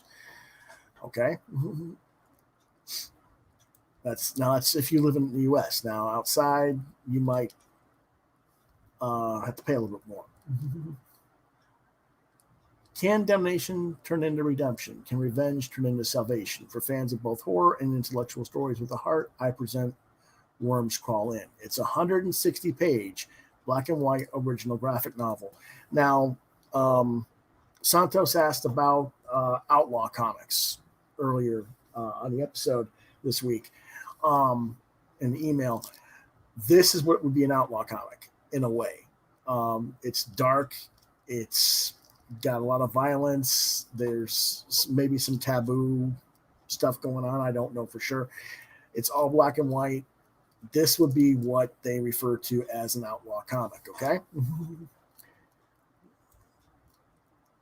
Homeless spirit medium Delane exists in a jaded world, but when her only friend is murdered, she hits rock bottom. Marco is a ghost trapped in a rotting corpse, craving revenge against the same person that killed Delane's friend. Together, they embark on a quest for blood that metamorphosizes into a journey of self-discovery and redemption. They find virtue in freeing souls damned to roam the earth, even as a sinister power intends to keep the souls bound forever. What makes this different? This is not a zombie book. There is no apocalypse. This is a macabre, character-driven tale in which one of the main protagonists, Marco, is trapped within a living dead corpse looking for redemption. Borrowing liberally from established myths and paranormal pseudoscience, this supernatural thriller with heart pits existentialism and the depths of friendship against ghosts and hungry cadavers. It teases modern paranormal culture and its references such as ghost hunting, demonic possession, Bigfoot, and cannibal murderers. This targets a mature audience, 17 plus for language, violence, and gore, fans of The Crow, Swamp Thing, Redlands, the stuff that Everett Hartsoe used to do in the 80s and the early 90s, Dead Worlds, Walking Dead, all that stuff. Even though that it's not zombie stuff, it is still for that same general audience.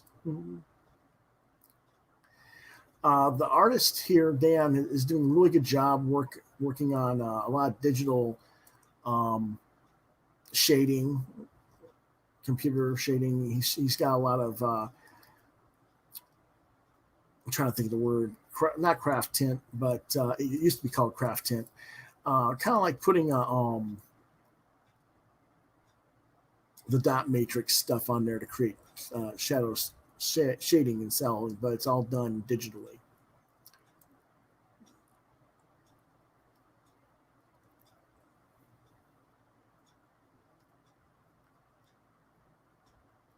So it's 160 pages. It's going to be quite the interesting read. Let's see what his prices are. $10 or more.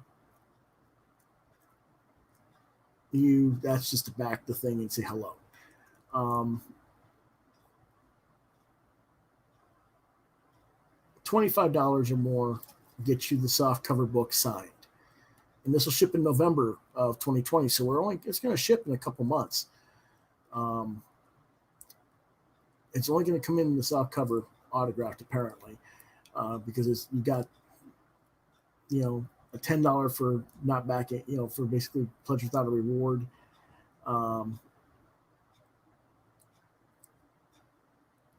Like I said, the cover book there, they had 25 backers there. They got 15 where you can get original artwork with the signed book. So you can get selectively, you can get a page of the artwork, which is whatever the actual Strathmore Bristol board. It's not a print special cut collector's item. So, cool.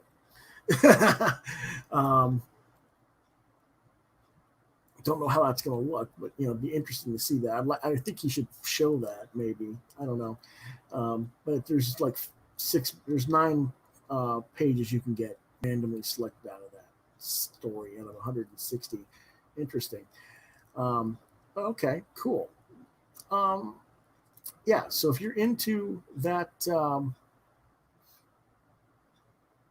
darker outlaw type stuff, then that's definitely your thing to get. And I'm not sure what I'm going to do. I'm sort of interested in it. I might need to talk to him a little bit more about it.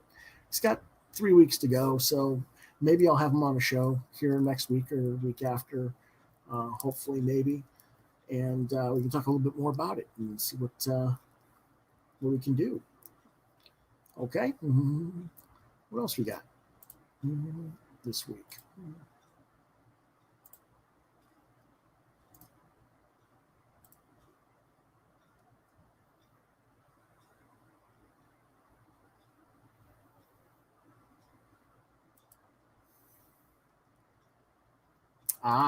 We got something really cool here coming. The Mighty World of John McCrea. John McCrea is probably best known for Hitman from DC. He's done a lot of other work for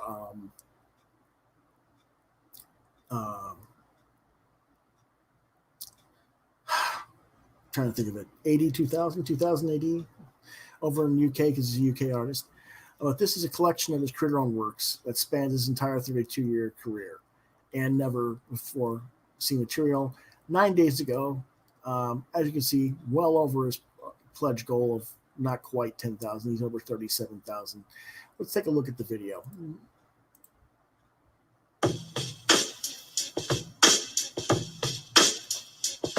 Hello, I'm John McCrea. I've been working professionally in comics for over 30 years, and in that time I've drawn everything from The Simpsons to Star Wars and from Scooby-Doo to Spider-Man.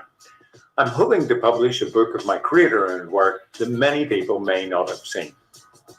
As I researched what I could put in this book, I quickly realized I could fill 4 volumes of the mighty world of McCrea. Some of these stories run to 90 pages, some only to 1. Some are long out of print, and I would challenge even the biggest McCrea completists to have them all. But I don't want this to just be a bunch of stories bunged in a book. One of my favorite things as a kid was getting an annual at Christmas. These were a collection of comic stories, sure, but interspersed with articles and interviews, puzzle pages, prose stories, and published in hardback. And that is what I would like to do here. Each book will come out as a Christmas annual over the next 4 years. Kicking off this first volume, we have Rocket Station Charlie, a brand new story by Jerry Duggan and myself. This is a preview, and the rest of the story will hopefully be appearing later this year. Then, in this 200-page volume, we have The Atheist by Phil Hester and myself. This is the story of Antoine Sharp, a CIA troubleshooter with a mind like a scalpel who solves insane problems that seem to have no solution. Also, there's Dinosaurs Rule by Nick Abadzis and myself, a crazy, colourful romp through the land that time forgot. Amongst a few special stories that you won't have seen before, there are a bunch of shorter stories, like Carla Allison, Team USA, last but definitely not least, the Tosspot 4, all wrapped up in a brand new cover by my good self. I've worked with some big-name writers over the years, and many of them will be appearing in these books. Ennis, Duggan, Miller, Delano, Hester, you get the idea. I'll be interviewing some of them too, or publishing embarrassing photos of them. I'm undecided which at the moment. Kickstarter itself is a pretty safe bet. The money you pledge now is only whipped from your hot little hands if I reach my goal. If I don't reach it, then you keep your money and I skulk back into my cave for a few more years. I've tried to provide a tier for everyone, starting at £10 and running to £300 where you can own a page of my original artwork. If you haven't the finances to support this project, and let's face it, these are some pretty uncertain times, there are other ways you can help. Sharing it on social media, those retweets really help, or bigging it up on your blog. There are also some stretch goals, which will add some extra stuff at no expense to you. Check them out below. The Kickstarter runs through August, ending on the 30th. The book will then go to print in October and ship in November so that it can be your Christmas annual. Thanks for listening to me, folks, and all the best.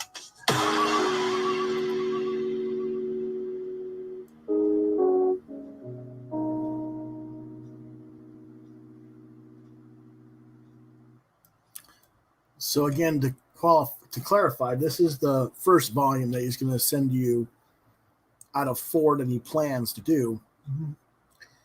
And he's going to probably do one every Christmas. So it's kind of cool. This will include The Atheist with Phil Hester, The Tosspot 4 with Garth Ennis, Dinosaurs Rule with Nick Abadis, and an all-new story, Rocket Station Charlie with Jerry Duggan, and some other stories as well. And you can get it in hardcover or softcover. It'll be 200 pages. So pretty cool.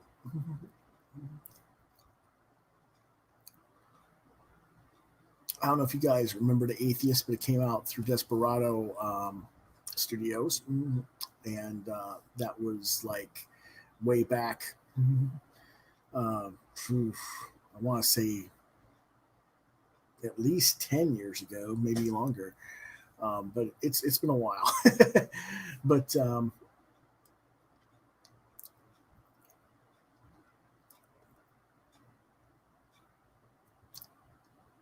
it'll be 29 inches, 20 point. Oh, wow. Be oversized then. 29.7 inches tall by 19.7 inches wide. That's quite a large book. So oversized. That's worth it. Yeah, cool. Again, the Rocket Station Charlie story, The Atheist, 94 pages, complete story. Plus numbers before the scene design work and script pages and an all new cover. The Tosspot 4 with Garth Ennis.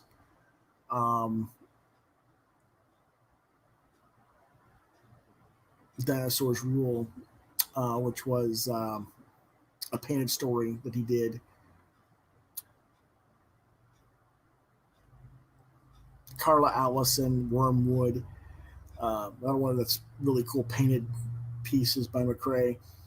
I think McCrae is very underrated as a painter. We do, we're so used to seeing people do pen and ink illustration with computer colors that we don't really get to see traditional painting or even digital painting that looks like traditional painting all that often.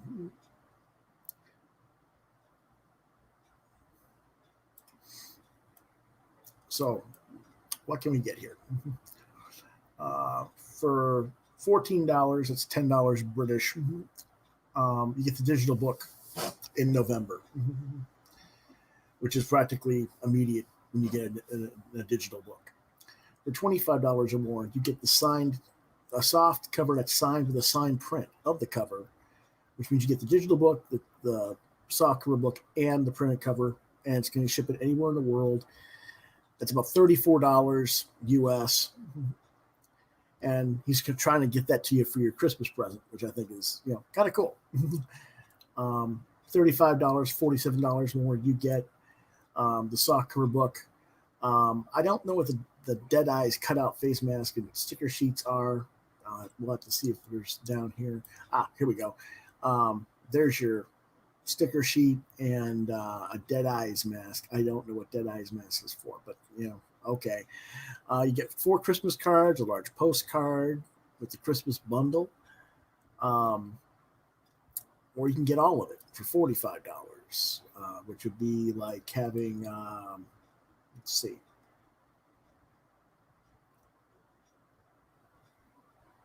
The digital book, the large postcard, signed soft cover book, 4 Christmas cards, the cutout face mask, the print of the cover, and a sticker sheet.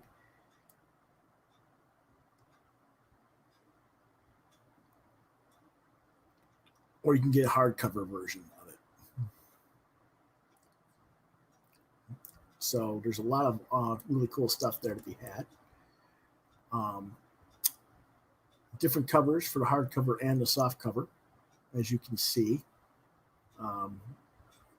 There's a hardcover with the yellow with a blue top instead of a red top area with the yellow lead character there. Interesting.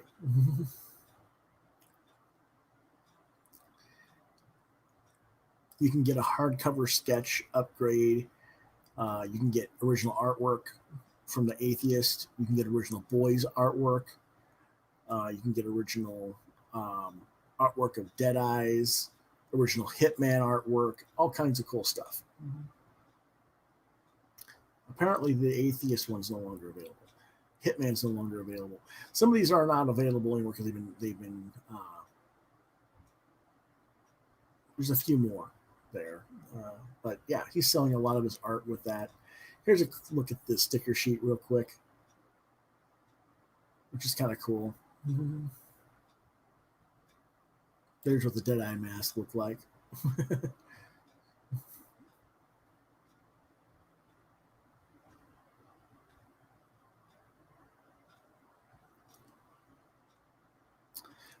He tells you what the postage is going to be. It's going to be between 15 and 40 euros. So you'll get it.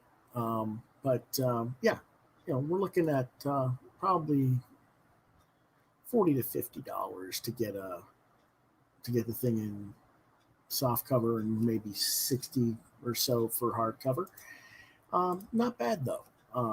This is one of the top artists in the industry from the British side, and he's got a pretty good thing going there. So again, he's got how many days left here? 9 days left to go. So go ahead and check that out on Kickstarter. You can either go to Kickstarter and put in the Mighty World of McCrae, in the search bar, or you can. I got the link down below on my YouTube page to not only this Kickstarter, but all of our crowdfunding pieces tonight that we've reviewed tonight. And that's all for our crowdfunding reviews this week. I appreciate people sticking around for that. And so we're going to go ahead and move on to reviews for the week. And let's see here. What's going on?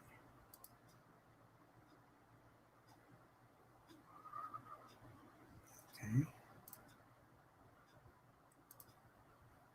Just trying to get all my screen straight, that's all. Okay.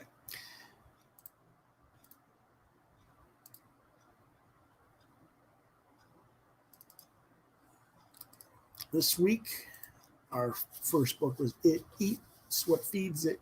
It's supposed to be Feeds. I don't know why I didn't catch that. It Eats What Feeds It, number 2, $3.99. Publisher is Scout Comics. The writers are Max Hoven and Aaron Crow. The artist is Gabriel Lumazark. And the genre is horror. And the release was this week, a couple days ago. And what it's about, I don't know if you guys remember when I did the first issue review a couple of months ago. But it's about Francois, who's a stunning middle-aged woman, has developed a worsening affliction and needs a young caretaker to upkeep her lavish Creole mansion.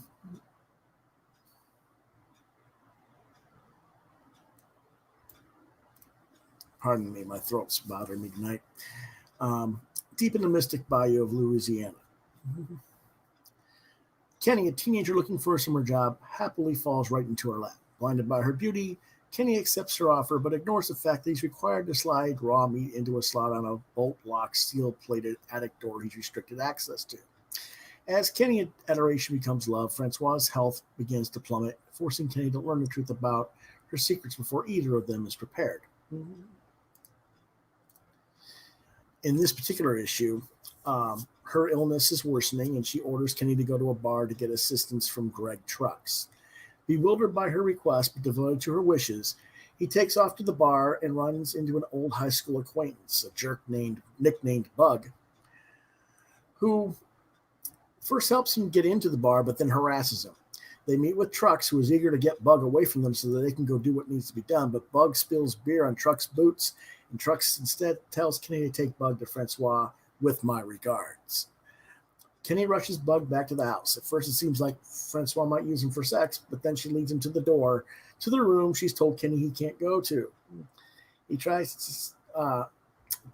tries to stop Bug from going inside, but too late. He discovers a horrific sight, and the truth is about to be revealed. Recommended for ages 16 and up. Rating is 4 stars out of 5. Let's look at the art. This is where Bug is being an idiot, drunken fool, talking about how he can, easily, do whatever he wants to any woman, all kinds of crap. And that's where he spills the beer on Trux's boots, and he says, "Go ahead, take her."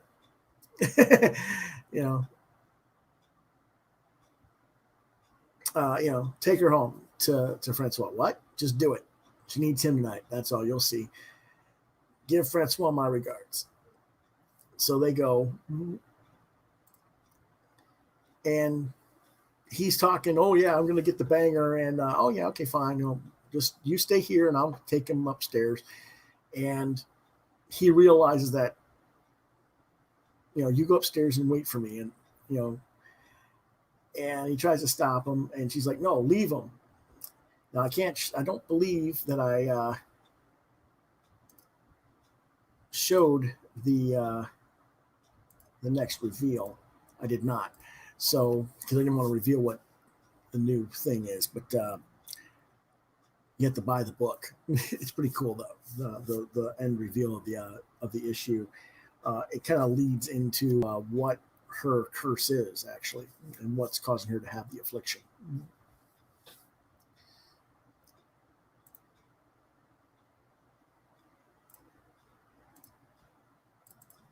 Our next book is Lumberjanes, Farewell to Summer. This is their free comic book day this year. Came from Boom Studios Boombox.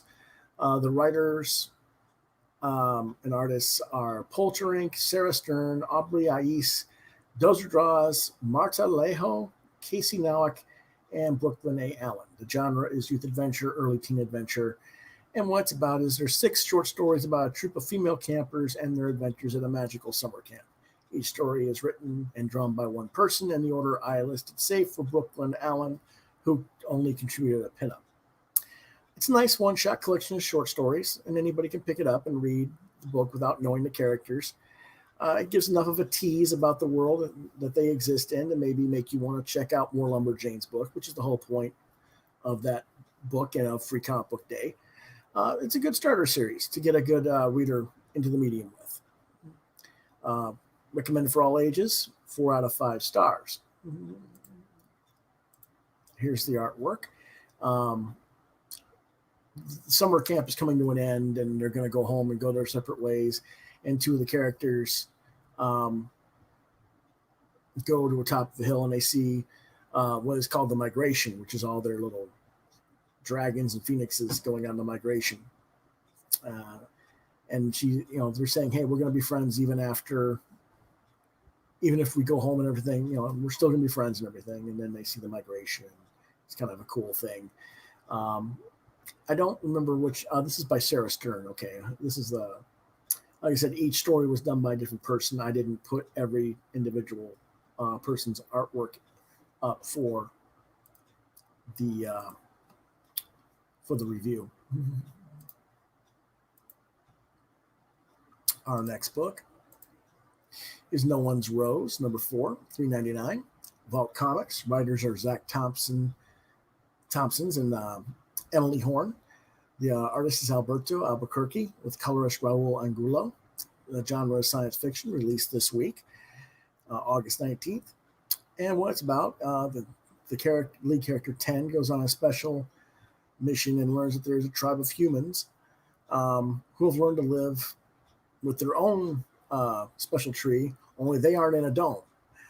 For those of you who don't remember what the story is about, it's a future world where they live inside of a dome with a tree that gives them the oxygen and other stuff like that, while the rest of the planet seems to be rotting and acid rain and other stuff like that. So there's this group of humans that are in this other area that's like in a I'm trying to think of the word, not a cavern, but low-lying stuff with mountains and stuff above them that kind of protects them in a valley.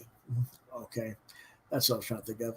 And so she and her fellow explorers are skeptically invited to this area, which is in a valley protected by from the harsh conditions of the planet, not by, like I said, I was trying to get this stuff from them.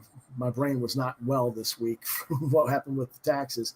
Anyway, she sees that for the most part, these settlers have forsaken technology and live in harmony with the nature of the planet.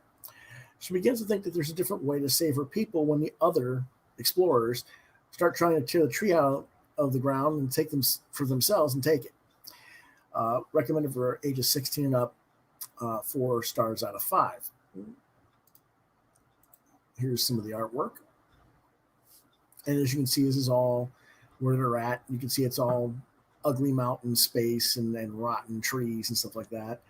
And then when you see this little valley area, it's no dome, and they've got plenty of greenness and everything going on.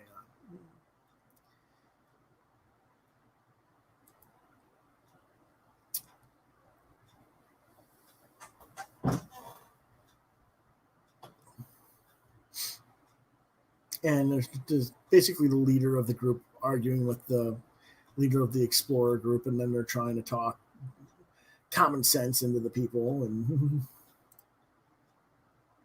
then you see a different planet, or not planet, but a different area where you don't even need to have the protective gear on. It's a living city. All the city stuff is actually grown.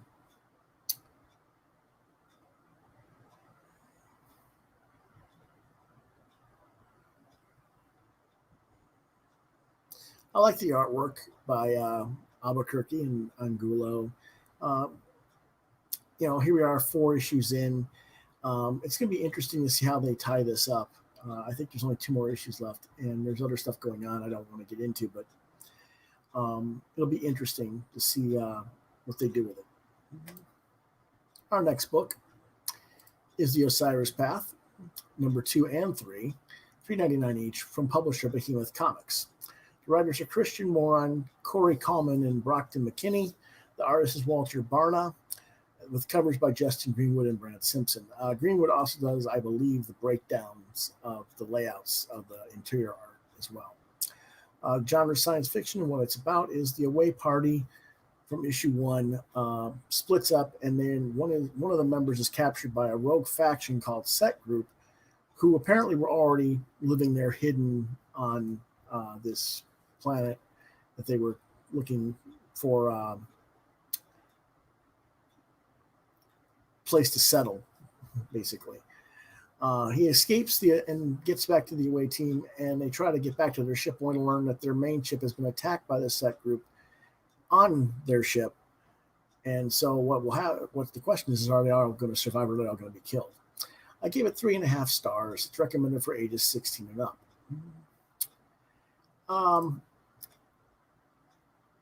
I might like it more if I had a chance to go back and read number 1. I didn't. The one problem with the pandemic is it delayed all of our books. And so sometimes I don't always remember all the stuff that's there story-wise. And as I said, this week I didn't have time to really go back and do the back research on it to remember everything. So maybe 3.5 is a little bit low. Maybe it isn't. I don't know for sure. But let's take a look at the art. This is where the one guy separates himself from the other away team members, goes down to the ground floor, and finds the Set Group's symbols painted on this Egyptian glyphs in the moon or wherever they're at. And then he finds another body, and he goes, "Oh, I should have listened to him and not done what I said I was not going to do. I shouldn't have gone on my own." And then the members of Set Group capture him, and they're going to sacrifice him. And he already escaped and everything, but now this is what's going on the actual lead ship. They've stopped the people who have attacked them, but can they get away from more, basically, because there's like multiple ships coming to destroy their lead ship. I'm not going to tell you how they resolve that either. You have to buy the books to find out. see what our next book is.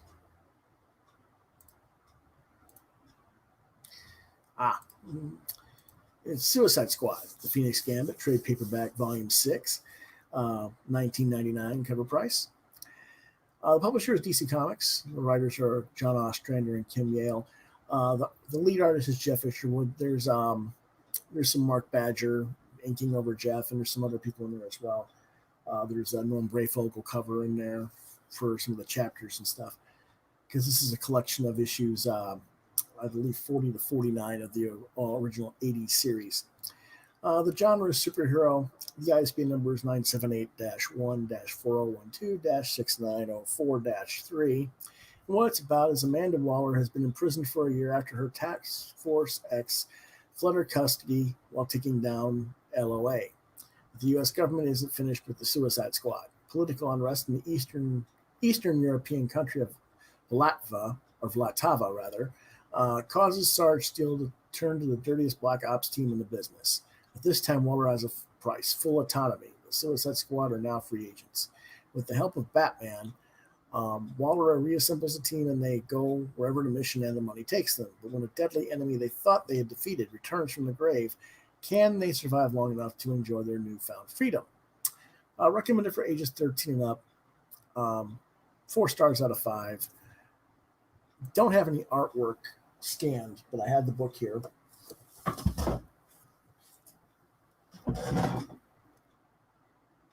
Sorry about the kind of reflectiveness there on the thing. It's got a nice sheen for the cover. Main reason I got it was that right there. That is Oracle Barbara Gordon with a gun. I always heard there was a good story about her dealing with her trauma of having been put in the wheelchair, having her spine destroyed by the Joker when she was shot. And it's the last 2 stories, last 2 issues of the last 2 chapters that are collected in the book. And that was the main reason I got the book. Mm-hmm. That plus it was, it just so happened that it was on sale at Ollie's for really cheap, much cheaper than the cover price. I'm not going to get into all of that, but I want to find the full cover by Brayfogle if I can. There we go. That's the full size cover.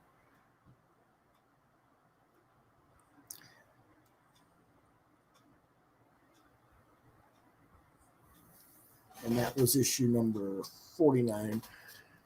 So I went ahead and got this, and I really did enjoy it for overall what it was. Don't normally buy Suicide Squad, but this is the old classic stuff, not the Harley Quinn version. So I was a little more open-minded. It was well done, and I didn't realize that certain characters were part of the Suicide Squad. I didn't know Vixen had been a member of the Suicide Squad. I didn't know Poison Ivy had been part of the Suicide Squad, and they are in this book. So I was like, oh, I learned something new. So that was a pleasant surprise for the book. Let's see what else we got this week. Another free comic book day book.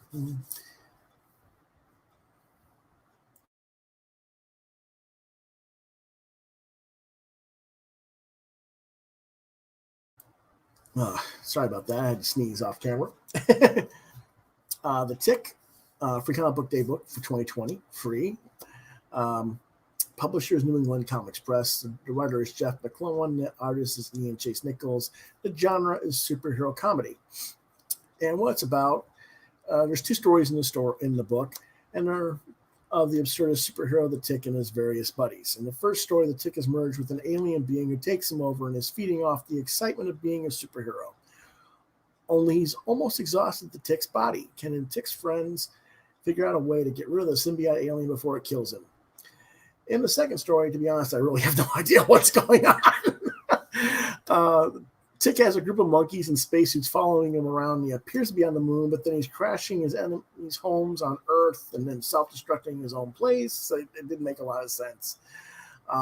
but that's the kind of stories that the Tick provides. I enjoyed the first story better. I gave it 3 out of 5, 3.5 out of 5 stars, and it is recommended for all ages. And this is they're all of his friends are playing. They're talking about their role playing game adventures and stuff like that, and doing their weekly kind of like Justice League meeting as well. And Arthur tells them, "Hey, Tick's been possessed by a space parasite," and they're like, "What does that sound like? What's happening? What's happening?" And then he shows up, and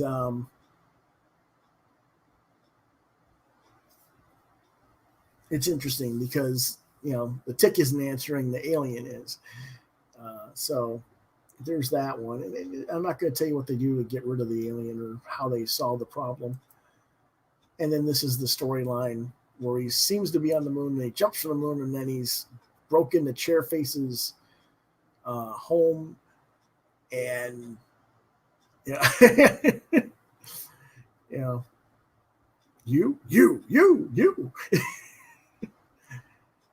and of course they get in the fight, but it's cute, for what it is.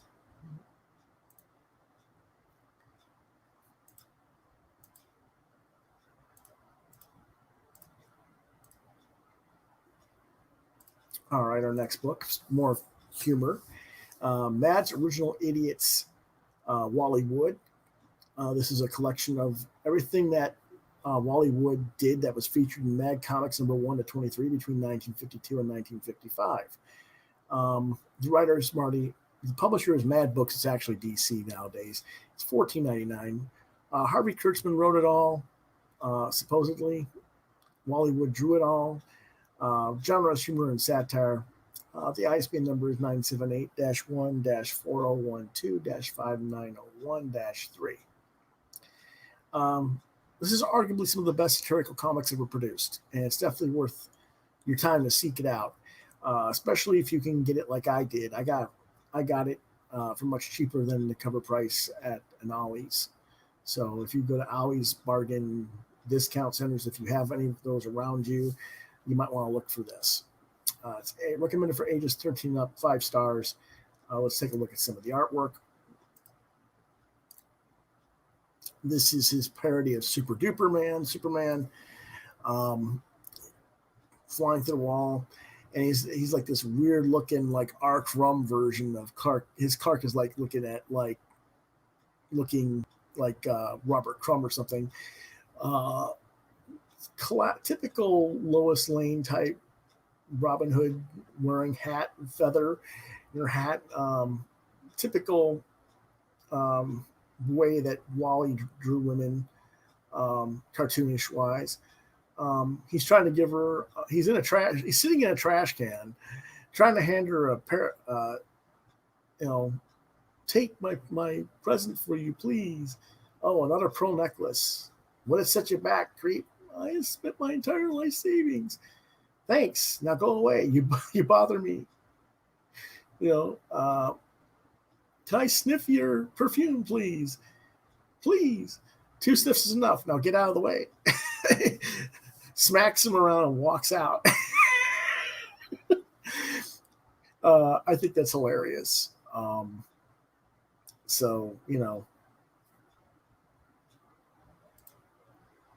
Funny stuff there and there's other stuff in there. It's Wally's as well. That's cool.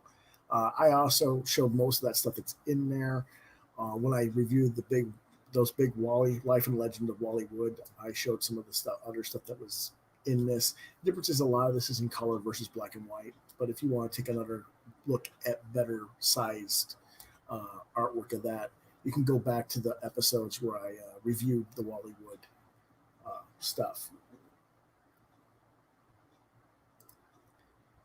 And that is our reviews this week. So,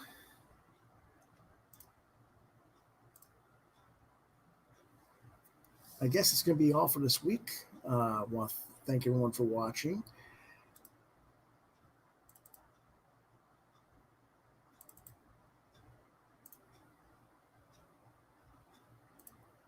You can reach me at Facebook on lewis.brightraven, deviantart.com/brightraven, Quoth the Raven, Lewis Brightraven here on YouTube. Email is quothravenlbr72@gmail.com or lewisbrightraven@yahoo.com. The podcast normally airs on Thursday nights at 9 p.m. Eastern Standard Time. So,